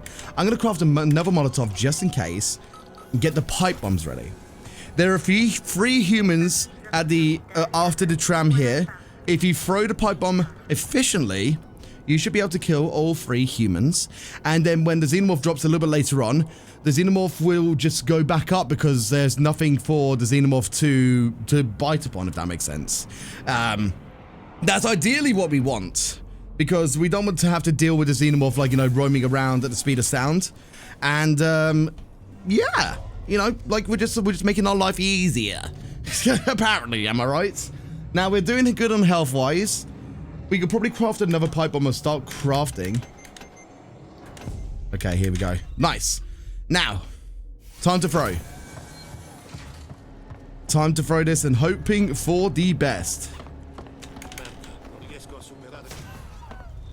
That actually could have been good. The reason that it could have been good is that it's the human's dialogue stopped midway through. That is usually indication that you did the gamer throw, basically. So, here's hoping. Here is hoping. Here is hoping.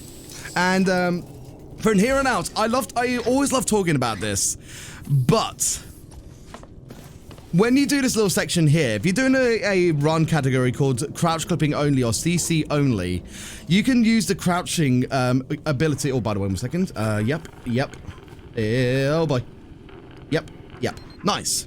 You can use the crouch clipping ability to basically get out of this area before you should, and you can just fall into the out of bounds, and then it will put you right at the bottom of like where you entered into this whole observatory tower.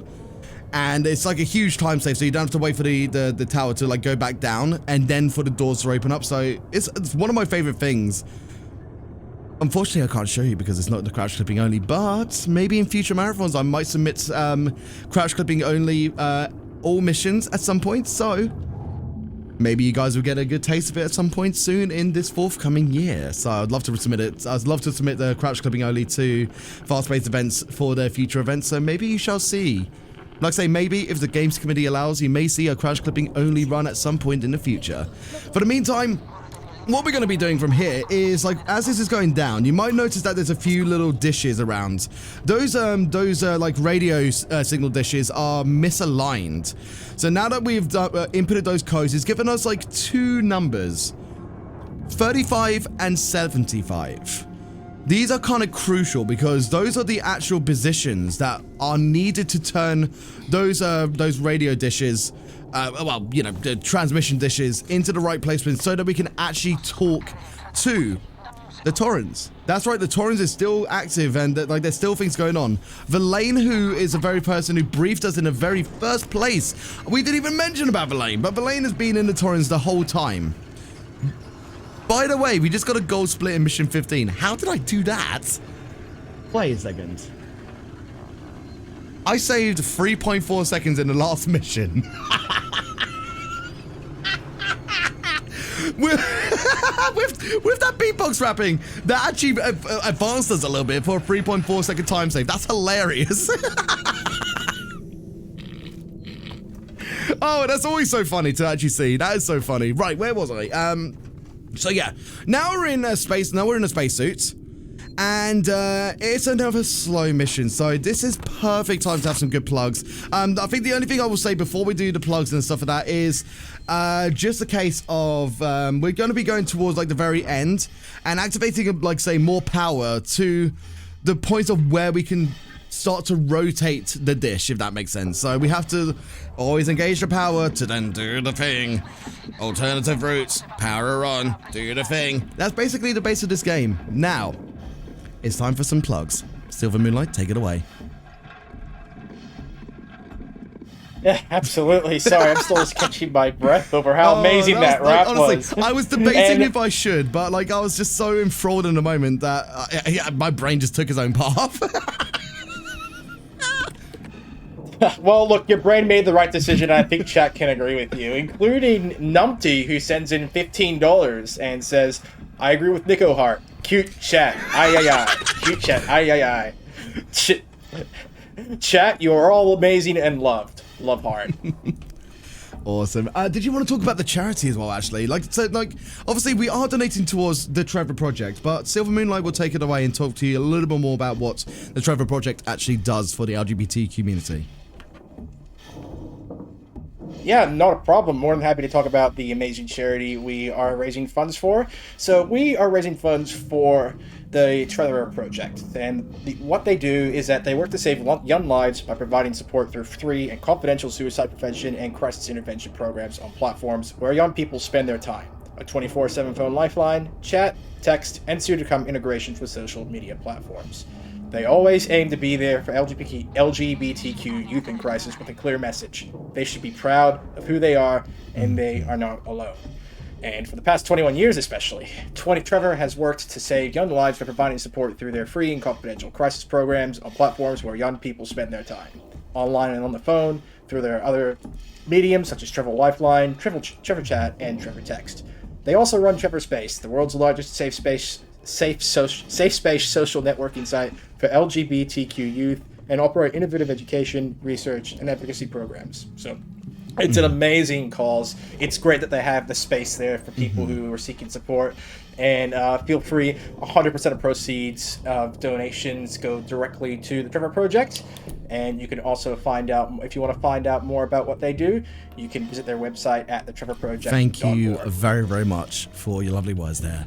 Now, again, make sure that if you are wanting to donate towards the marathon and towards the Trevor Project, that you do !donate. That is the only source of where your donation and your funding will go towards the Tiltify campaign. Bits and subs do not go towards the charity, so make sure that if you are wanting to donate, go through the Tiltify link through !donate or in the panels below. Thank you very much for all of your kindness, all of your generosity, all of your support for not just the Trevor Project, which you guys have been insanely generous, but also towards this amazing community and this amazing chat as well. All of you guys are looking after each other, so it's so wholesome and so amazing to see all of us just coming together to support each of us, holding hands together. And with all the emotions that we have been sharing throughout the course of the last 2 days and today as well, there have been a lot of emotions shared, a lot of like, you know, open and honest opinions about ourselves and, you know, like our thoughts towards Kid as well. Thank you guys for being there for each other. That's insanely important. I know that Kid would have been so proud of all of you guys just looking after each other. Obviously, as I mentioned earlier on in the chat as well, this run is dedicated also to a friend that I lost about 10-15 years ago to a very similar fate, my friend Charlie. So I want to make sure that we all come together in this period of time and just do what we can. Even if it's just a lurk, even if it's just one message, even if it's a cent, even if it's $1, that goes somewhere. That seriously goes somewhere. You are making a world of difference being here right now. Thank all of you so much for all of your generosity and all of your kindness. And you being you. You're loved, you're valued, you're appreciated, you are valid, and I appreciate all of you guys here. Thank you very, very much. Right, so those are the numbers inputted. There goes the tear. It's hard not to get emotional because again the Trevor Project is a very like dear charity to me as well, so obviously emotions. Anyway, we're about to face a xenomorph very soon. Hooray. The things we always wanted playing Alien Isolation is to encounter the xenomorphs. Now, if I peer over to the right a little bit, that little dish there, that's the dish that is being realigned. What am I doing input wise? I have no idea. Yeah, so we're just waiting for like this dialogue line to finish. Basically, we actually got in touch with Verlaine.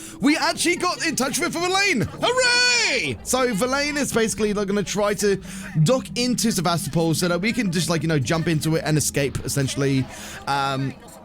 You know, like we think that this is the saving grace to actually get out of here. Now that we finally got the information, like, you know, that video message that we skipped, by the way, I just realized. You know that message that we talked about, like, you know, that we finally talked to our mother, because again, we're Amanda Ripley and it's Ellen Ripley that we've been trying to, like, you know, find anything about. You know that video that, like, you know, that kind of message that we've been trying to, like, get. We just glossed over it. Obviously, when you're playing the game, please watch the cutscene. It's a very, very good cutscene and a very good video at the same time, because, like, again, it's like the lore of this game is amazing, which I can't remember right now, but still, I would still say, play the game for yourself if you can. It is an amazing game, and it, like, surprisingly has so much replayability. Again, I've speedrun this game, like, well, wow. I'm looking at my run count. It's probably not accurate, but this is technically my 250-second run.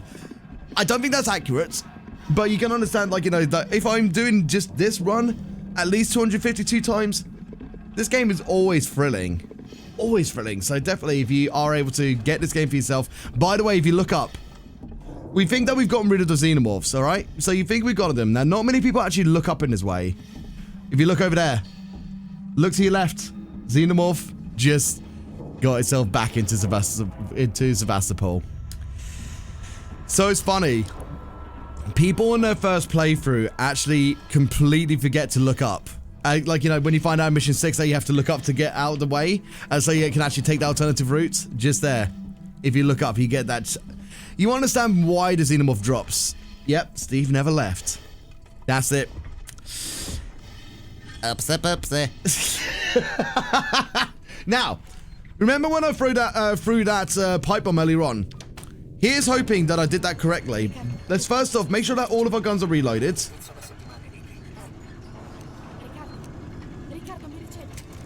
Flamethrower fuel, reload as well. Only 10 fuel that we need to do. That's all good. Anything we can craft at the moment? No. Molotov is all good. EMP mine. Let's do it. Crafting a little bit. Okay. I'll take that. If we need to, we can craft another EMP. Right. Xenomorph drops. Keep on wrenching the window because we want to bring a little bit of attention to it. Oh boy. We didn't get rid of all of the humans. So this is what happens normally. We're going to wait for it to start walking over to its right, and then we can leave. Here we go. It's going to up vent, and then we make our way through. That's surprising. I thought I got all the humans. Maybe I just got one. We'll find out if we hear another gunshot. No, it was just that human remaining. Okay, so that was good to know anyway. So we got 2 out of 3 humans. 2 out of 3. So at the same time, the xenomorph tackled the third, so we're all groovy to go. Now, as we placed that Molotov on the floor earlier on, this will be why. We're going to try to go into the next mission, and to do that, you need... Every time. Sometimes that... Excuse me. Sometimes that audio there doesn't happen, but because I've already been so much on edge after that huge jump scare earlier on, that got me. Now, if you look across... Wait a second. Uh-oh. I don't know if the Molotov trigger... No, that was it. I just saw the Molotov, like, so late.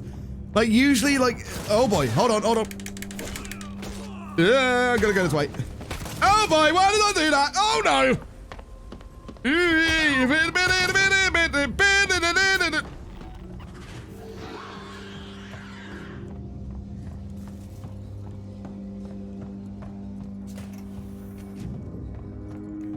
It's okay, we just completed the mission. Oh my god. Oh, I did not like that pathing there. I did not like that pathing. Wow. Okay. From here on out, what we are going to do is we're going to wrench this human. Bye! And now we're in mission 17. I'm going to say as quiet as I can for this part here. Apart from that human, usually you're meant to shotgun it, but you can wrench it as well. I think that's fine for not making too much sound. Is hoping. And through we go. There's a few codes that we're going to be getting hit by. There's one code. There's one major code, which is 1851. That's going to open up a door for us very, very shortly. Now, there is another strat that you can do towards, this way. Towards, like, bringing of the xenomorph that would drop over towards the door that we're trying to unlock in the first place. If the xenomorph goes just a little bit inside of it, then it's actually going to open up the door for us, because... One second. What is going on with my pedals right now? That's not good. Why are you double inputting? I'm going to have to do some maintenance after this. Excuse me. To be fair, I mostly use my forward pedal, so I wouldn't be surprised if I just need to get another, like, attachable pedal or something like that, but yikes. That's not good. Wow. Okay, so, because we are taking sort of like the slower strat in a sense, there is a chance that the xenomorph can drop here, because yeah, I'm going to take a safety save.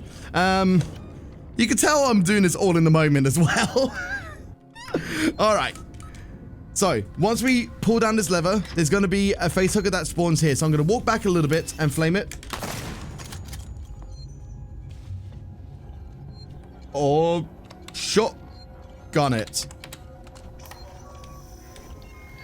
How am I just get my flamethrower out now? Technically, we did everything right. Because if we did this all right, then the xenomorph won't spawn at all.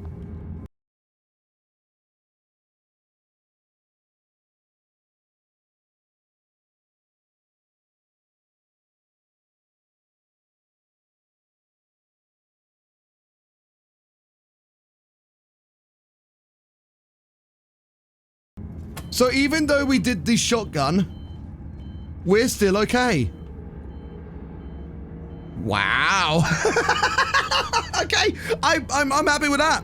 It's been a long time since I've used a shotgun there. A long time. Thankfully, the aim was good, and the xenomorph was kind. So, it's all good, it's all good. We're fine, we're fine. So, when we go over to the next area, the xenomorph shouldn't drop over there. And we can just get ourselves over to the elevator, which is going to take us up and then kind of get a little bit like skew if it'll kind of like stop temporarily. We jump up onto the over the point of where it stops, and we can progress to the next area. That's probably going to take a little bit of time. I'm gonna run. Anyway, doesn't look like there's been any change. Do we have time for one plug before we do this next section? Scoobert still has a narrow lead over Becky. I believe about $40 difference, more or less. Scoobert's at $321.24. Becky's at $289.25, and then we have John Wada and Knack trailing. We also just have another donation that just came in. Actually, we have $20 from Unintended Chaos, who says, "Just wanted to tell all of you, you matter. Your experiences are valid. Don't let anyone tell you otherwise. Love hard." Thank you for your kind words. Really much appreciated. Ooh.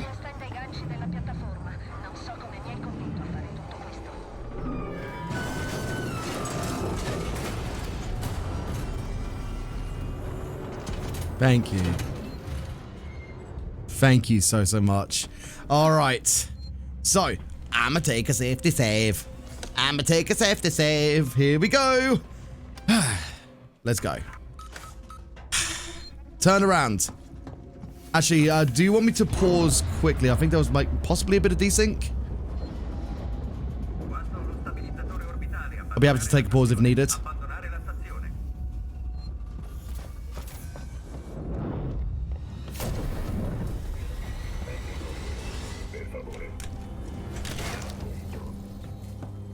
Okay. Alright, maybe we shall redo this bit in a moment if there is some desync issues, but I will keep you guys updated very shortly if we do. Alright, let's do that for now. And let's just continue from here on out. I think we're all right for the tech side of things. Again, thank you all so much for your patience with tech over this marathon. You guys are amazing as well. Code is, oh boy, I'm gonna take my time on this one. 1854. There we go.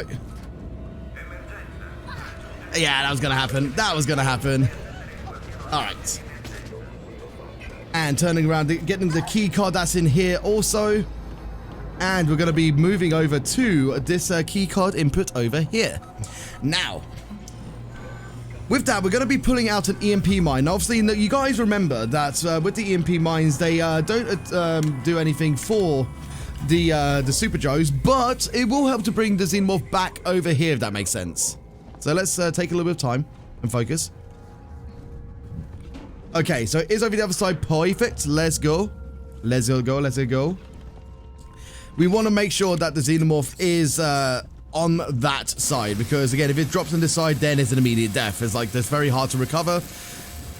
I'm gonna heal up. I just looked at my health there. I'm gonna heal up very quickly. Before we go to this next section, because this is all like another sort of scripted area. So, let's get the take energy emotes in the chat, because this is another resettable area, especially a novice. The RNG likes to be a little bit weird. Let's go. I'm gonna take a tiny bit of focus, because this can be a little bit scary. The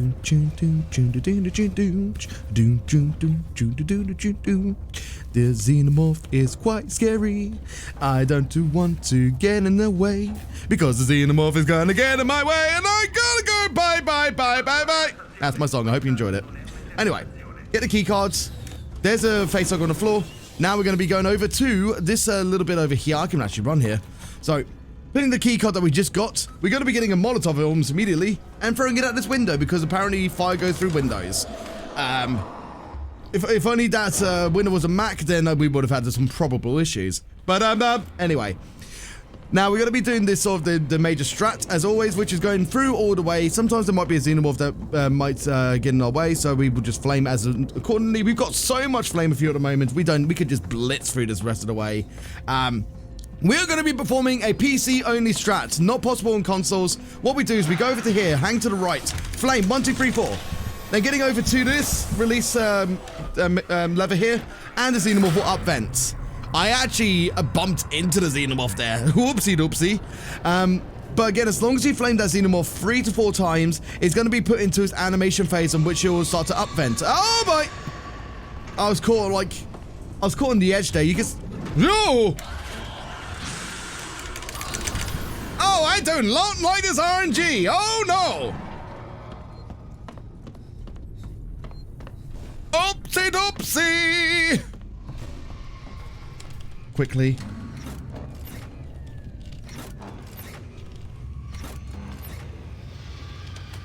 All right. I'ma be quiet for a moment.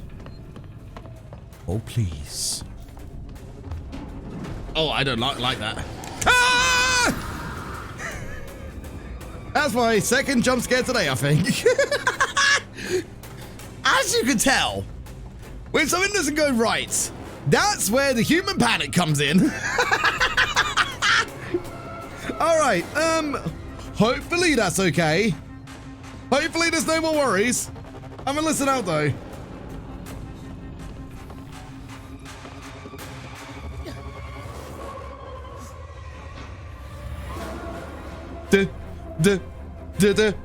I love this music here so much.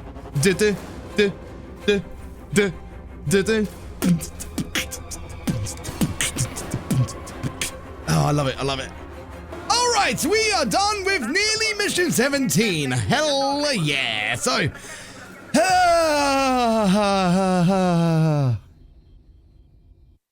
I'm going to need a new pair of pants after this. I'm not saying anything more than that, okay?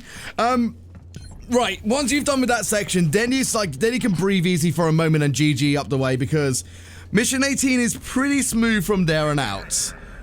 But again, it's not over. It's not over yet. I feel like we may still be underestimates, possibly. Again, I did put an estimate on 3 hours 15 because, again, as we all know, you guys saw the RNG in its absolute prime. From here on out, it's probably going to be another 15 minutes. So we might be about 5 to 10 minutes underestimate, actually. So, tech, just as a heads up, maybe underestimate. So, which is not bad in a realist sense for, like, a marathon run. So, for the meantime, mission 18 is we do have to do some stealth. The first point that we actually leave is where we can run. What we're trying to do from here is we're trying to basically disconnect the attachment of the Torrens from Sevastopol, because like they've docked and we we want to try and like leave at the same time as docking. They leave at the same time, but we are undocking it. Sorry. So to do that, we have to do a variety of different things to initiate it. Oh wait, we are docking, then undocking. Sorry, I think. Again, I need to brush up on my lore here. At least the mission helped me out there a little bit. So we are going to be turning on the power for the areas. Then we're going to be going to some computers, which will say that it's going to extend the release clamp or something of that nature. And then once we've done that, we're going to hopefully try to, just one and done, get to the Torrens and make our way out. Or so we think. So I'm not going to spoil it too much from there on out. Like I say, if you've not played the game, make sure you play it. So we have to go into that way so we can actually turn on this computer. There is actually a strat that you can access this computer quicker, but unfortunately that is a major glitch, so we can't do that. Again, this is no major glitches. We're not allowed to do any major glitches. So we're going to be sprint bursting all the way through here because, again, the xenomorphs are completely active from this point onwards. So is this android on the floor. Hang tight. Look at the android as you're going through, and when it's outside of its radius, then you can turn around. If you have your back towards the android can actually grab your legs and wreck your HP. Nobody likes that. Nobody likes lesser HP, so we just take it easy and just look around the radius as we go around this. So, potentially a novice you could run, but again, if you run and then you up vent one of the xenomorphs is going to go in a completely different RNG pattern and be a little more fierce. The more time that you flame the xenomorphs, the more time that is going to, like, you know, try to vent and actually attack you, because again, it's like on that alert basis. So you don't want to like teeth them off. You want to make sure that you are abiding by it. I'm going to run a tiny bit there. There we go. Now we can run from here. We're going to try and get to the airlock so we can actually make our way out. However, I should have taken a safety save. Doesn't matter. Let's go. That was some lovely shots. I shall take that. Now, there's going to be a second xenomorph over here. Make sure you up-vet that Xeno, because Xeno's going to read a Beano. God, UK people understand what a Beano is. Wrong one! It's a magazine of sorts, a children's comic. Anyway, so we finally get to a point where we can actually get outside the airlock. And we're just like, oh, everything's all good. Where is this dripping coming from? Oh.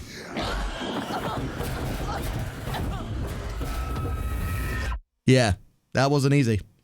Turns out the xenomorph wanted to wreck your steeds on actually getting out of here. And just like what it's done for all the other humans that you'll probably see one to your right as well, is it's going to try to harvest you. Yummy.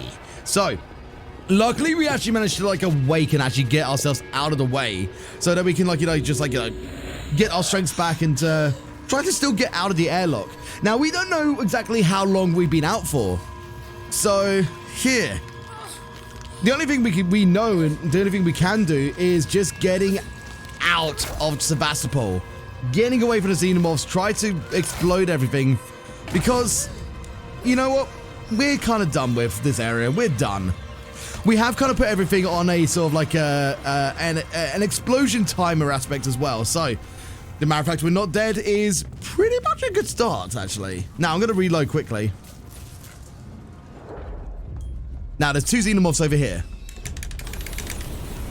I am so glad I hesitated. Oh my god, that would have been a death there. Alright. That second xenomorph can be the biggest pain and can actually wreck your run again, because even though you're flaming a whole bunch, sometimes it still wants to be alive. Just like this little xenomorph, this facehugger here. Flame twice.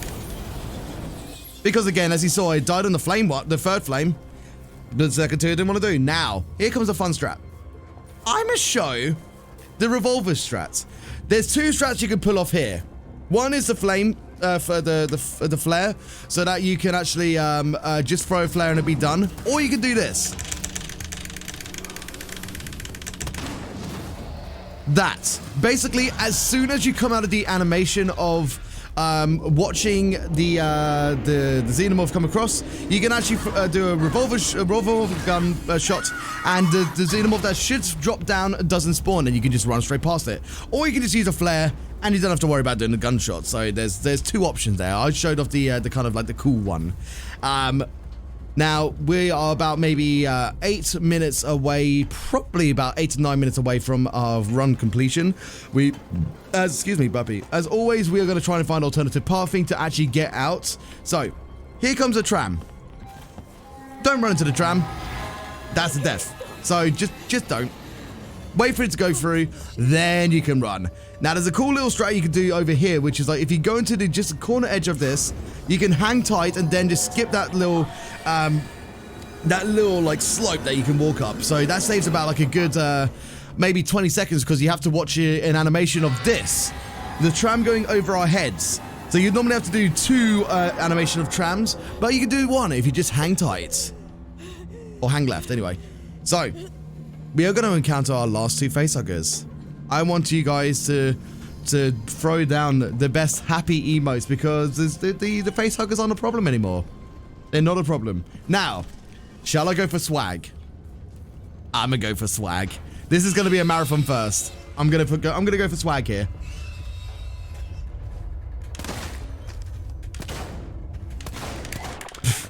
And the swag was denied.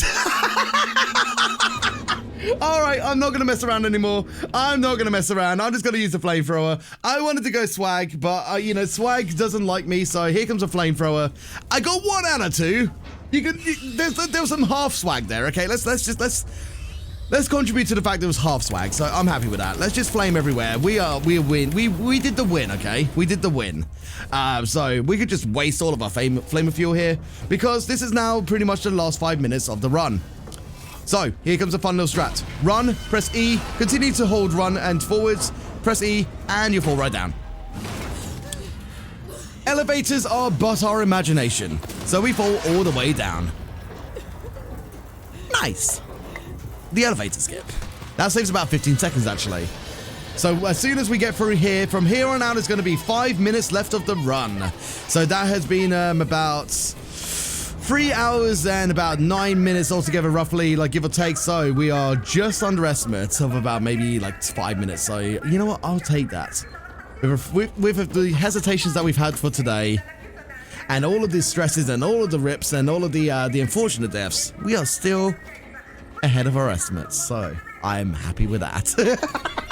So now for what we've done is that we ran through the fire and flames, we carry on, and now we're going to make our way through the space and going to take our way over to the point of where we're actually going to be setting off the final detonation of Sevastopol. So the whole time I mentioned that, you know, that we were probably on a timer. I lied. I actually lied. I was factually incorrect. The place that we're going over to is going to start the self-detonation of Sevastopol. And to do this, we're going to be trying to do the swag strats of the double pins. The infamous double pins, which I think I've got once on the wheel in the marathon before. I think I have. But I'm going to try to show this off.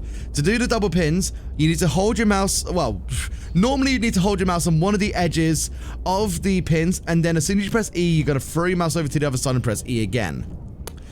On the wheel, it's a little bit different. It's a little bit funny. That feeling inside. Anyway, so we're going to basically do a huge swing.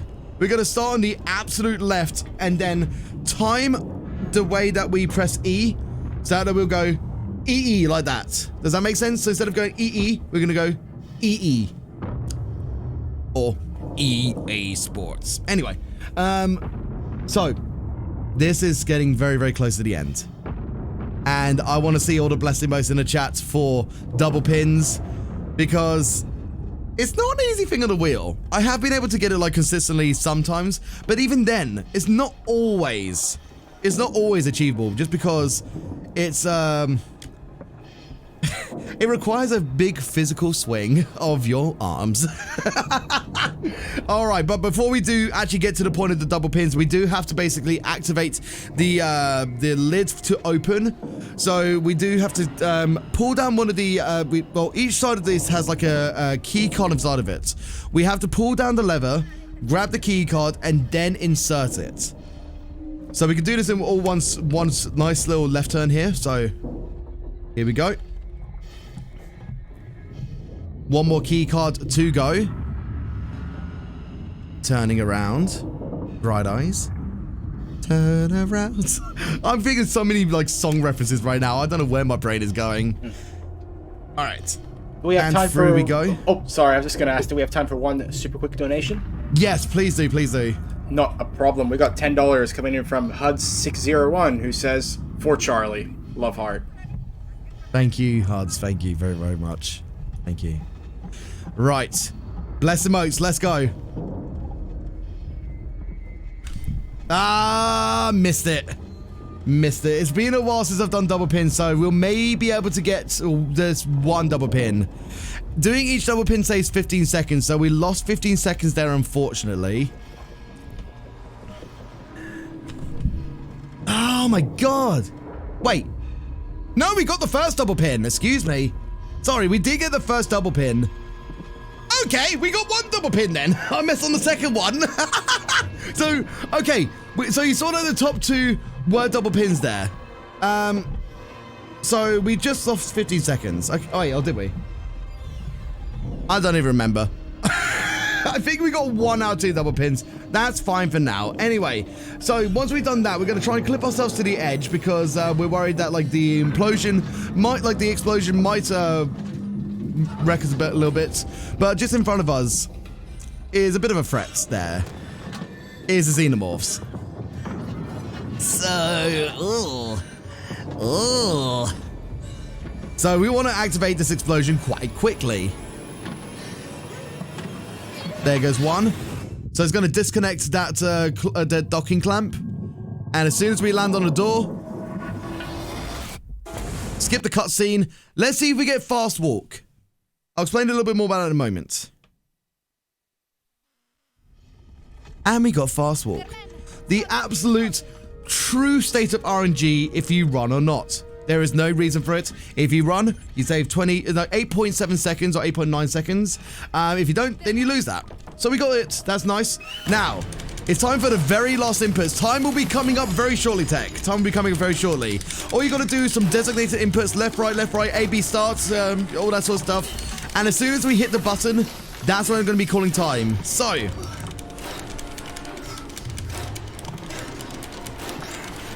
basically, Verlaine is now a xenomorph, by the way. Verlaine is dead, and a xenomorph exists. 3, 2, 1, and time. There we go. So, on my count, that was a 3 hour, 8 minute, and 52 second RTA time. In-game was 3 hours, 4 minutes, and 12 seconds. You know what? That's a pretty good marathon run. Even with all of the, like, you know, the deaths and all of the, like, the unfortunate RNG situations that we had earlier on, that was still a very, very good run. I'm happy with that. And I'm very happy with that beatbox rap. I think that's, like, the first time in a marathon I've actually done my little crazy little beatbox rap. So I hope you guys enjoyed that as well. However, I hope you guys enjoyed this run. Thank you so much to the Fast Paced Events team for allowing me to do this run. I believe I was talking to the tech team a while ago, and they said that this might be one of the longest runs of the marathon as well. So thank you for allowing me, especially for such a long run that it is, to be able to show this off. It's an absolute honor and a privilege. Oh my God, the emotions kicked again. To be able to do this run for a multitude of different reasons. Again, I just want to say, as like for one of the reasons again, sorry, I didn't mean to swear, sorry. Rest in peace to Kid. Rest in peace to Charlie. Keep on donating towards the Trevor Project.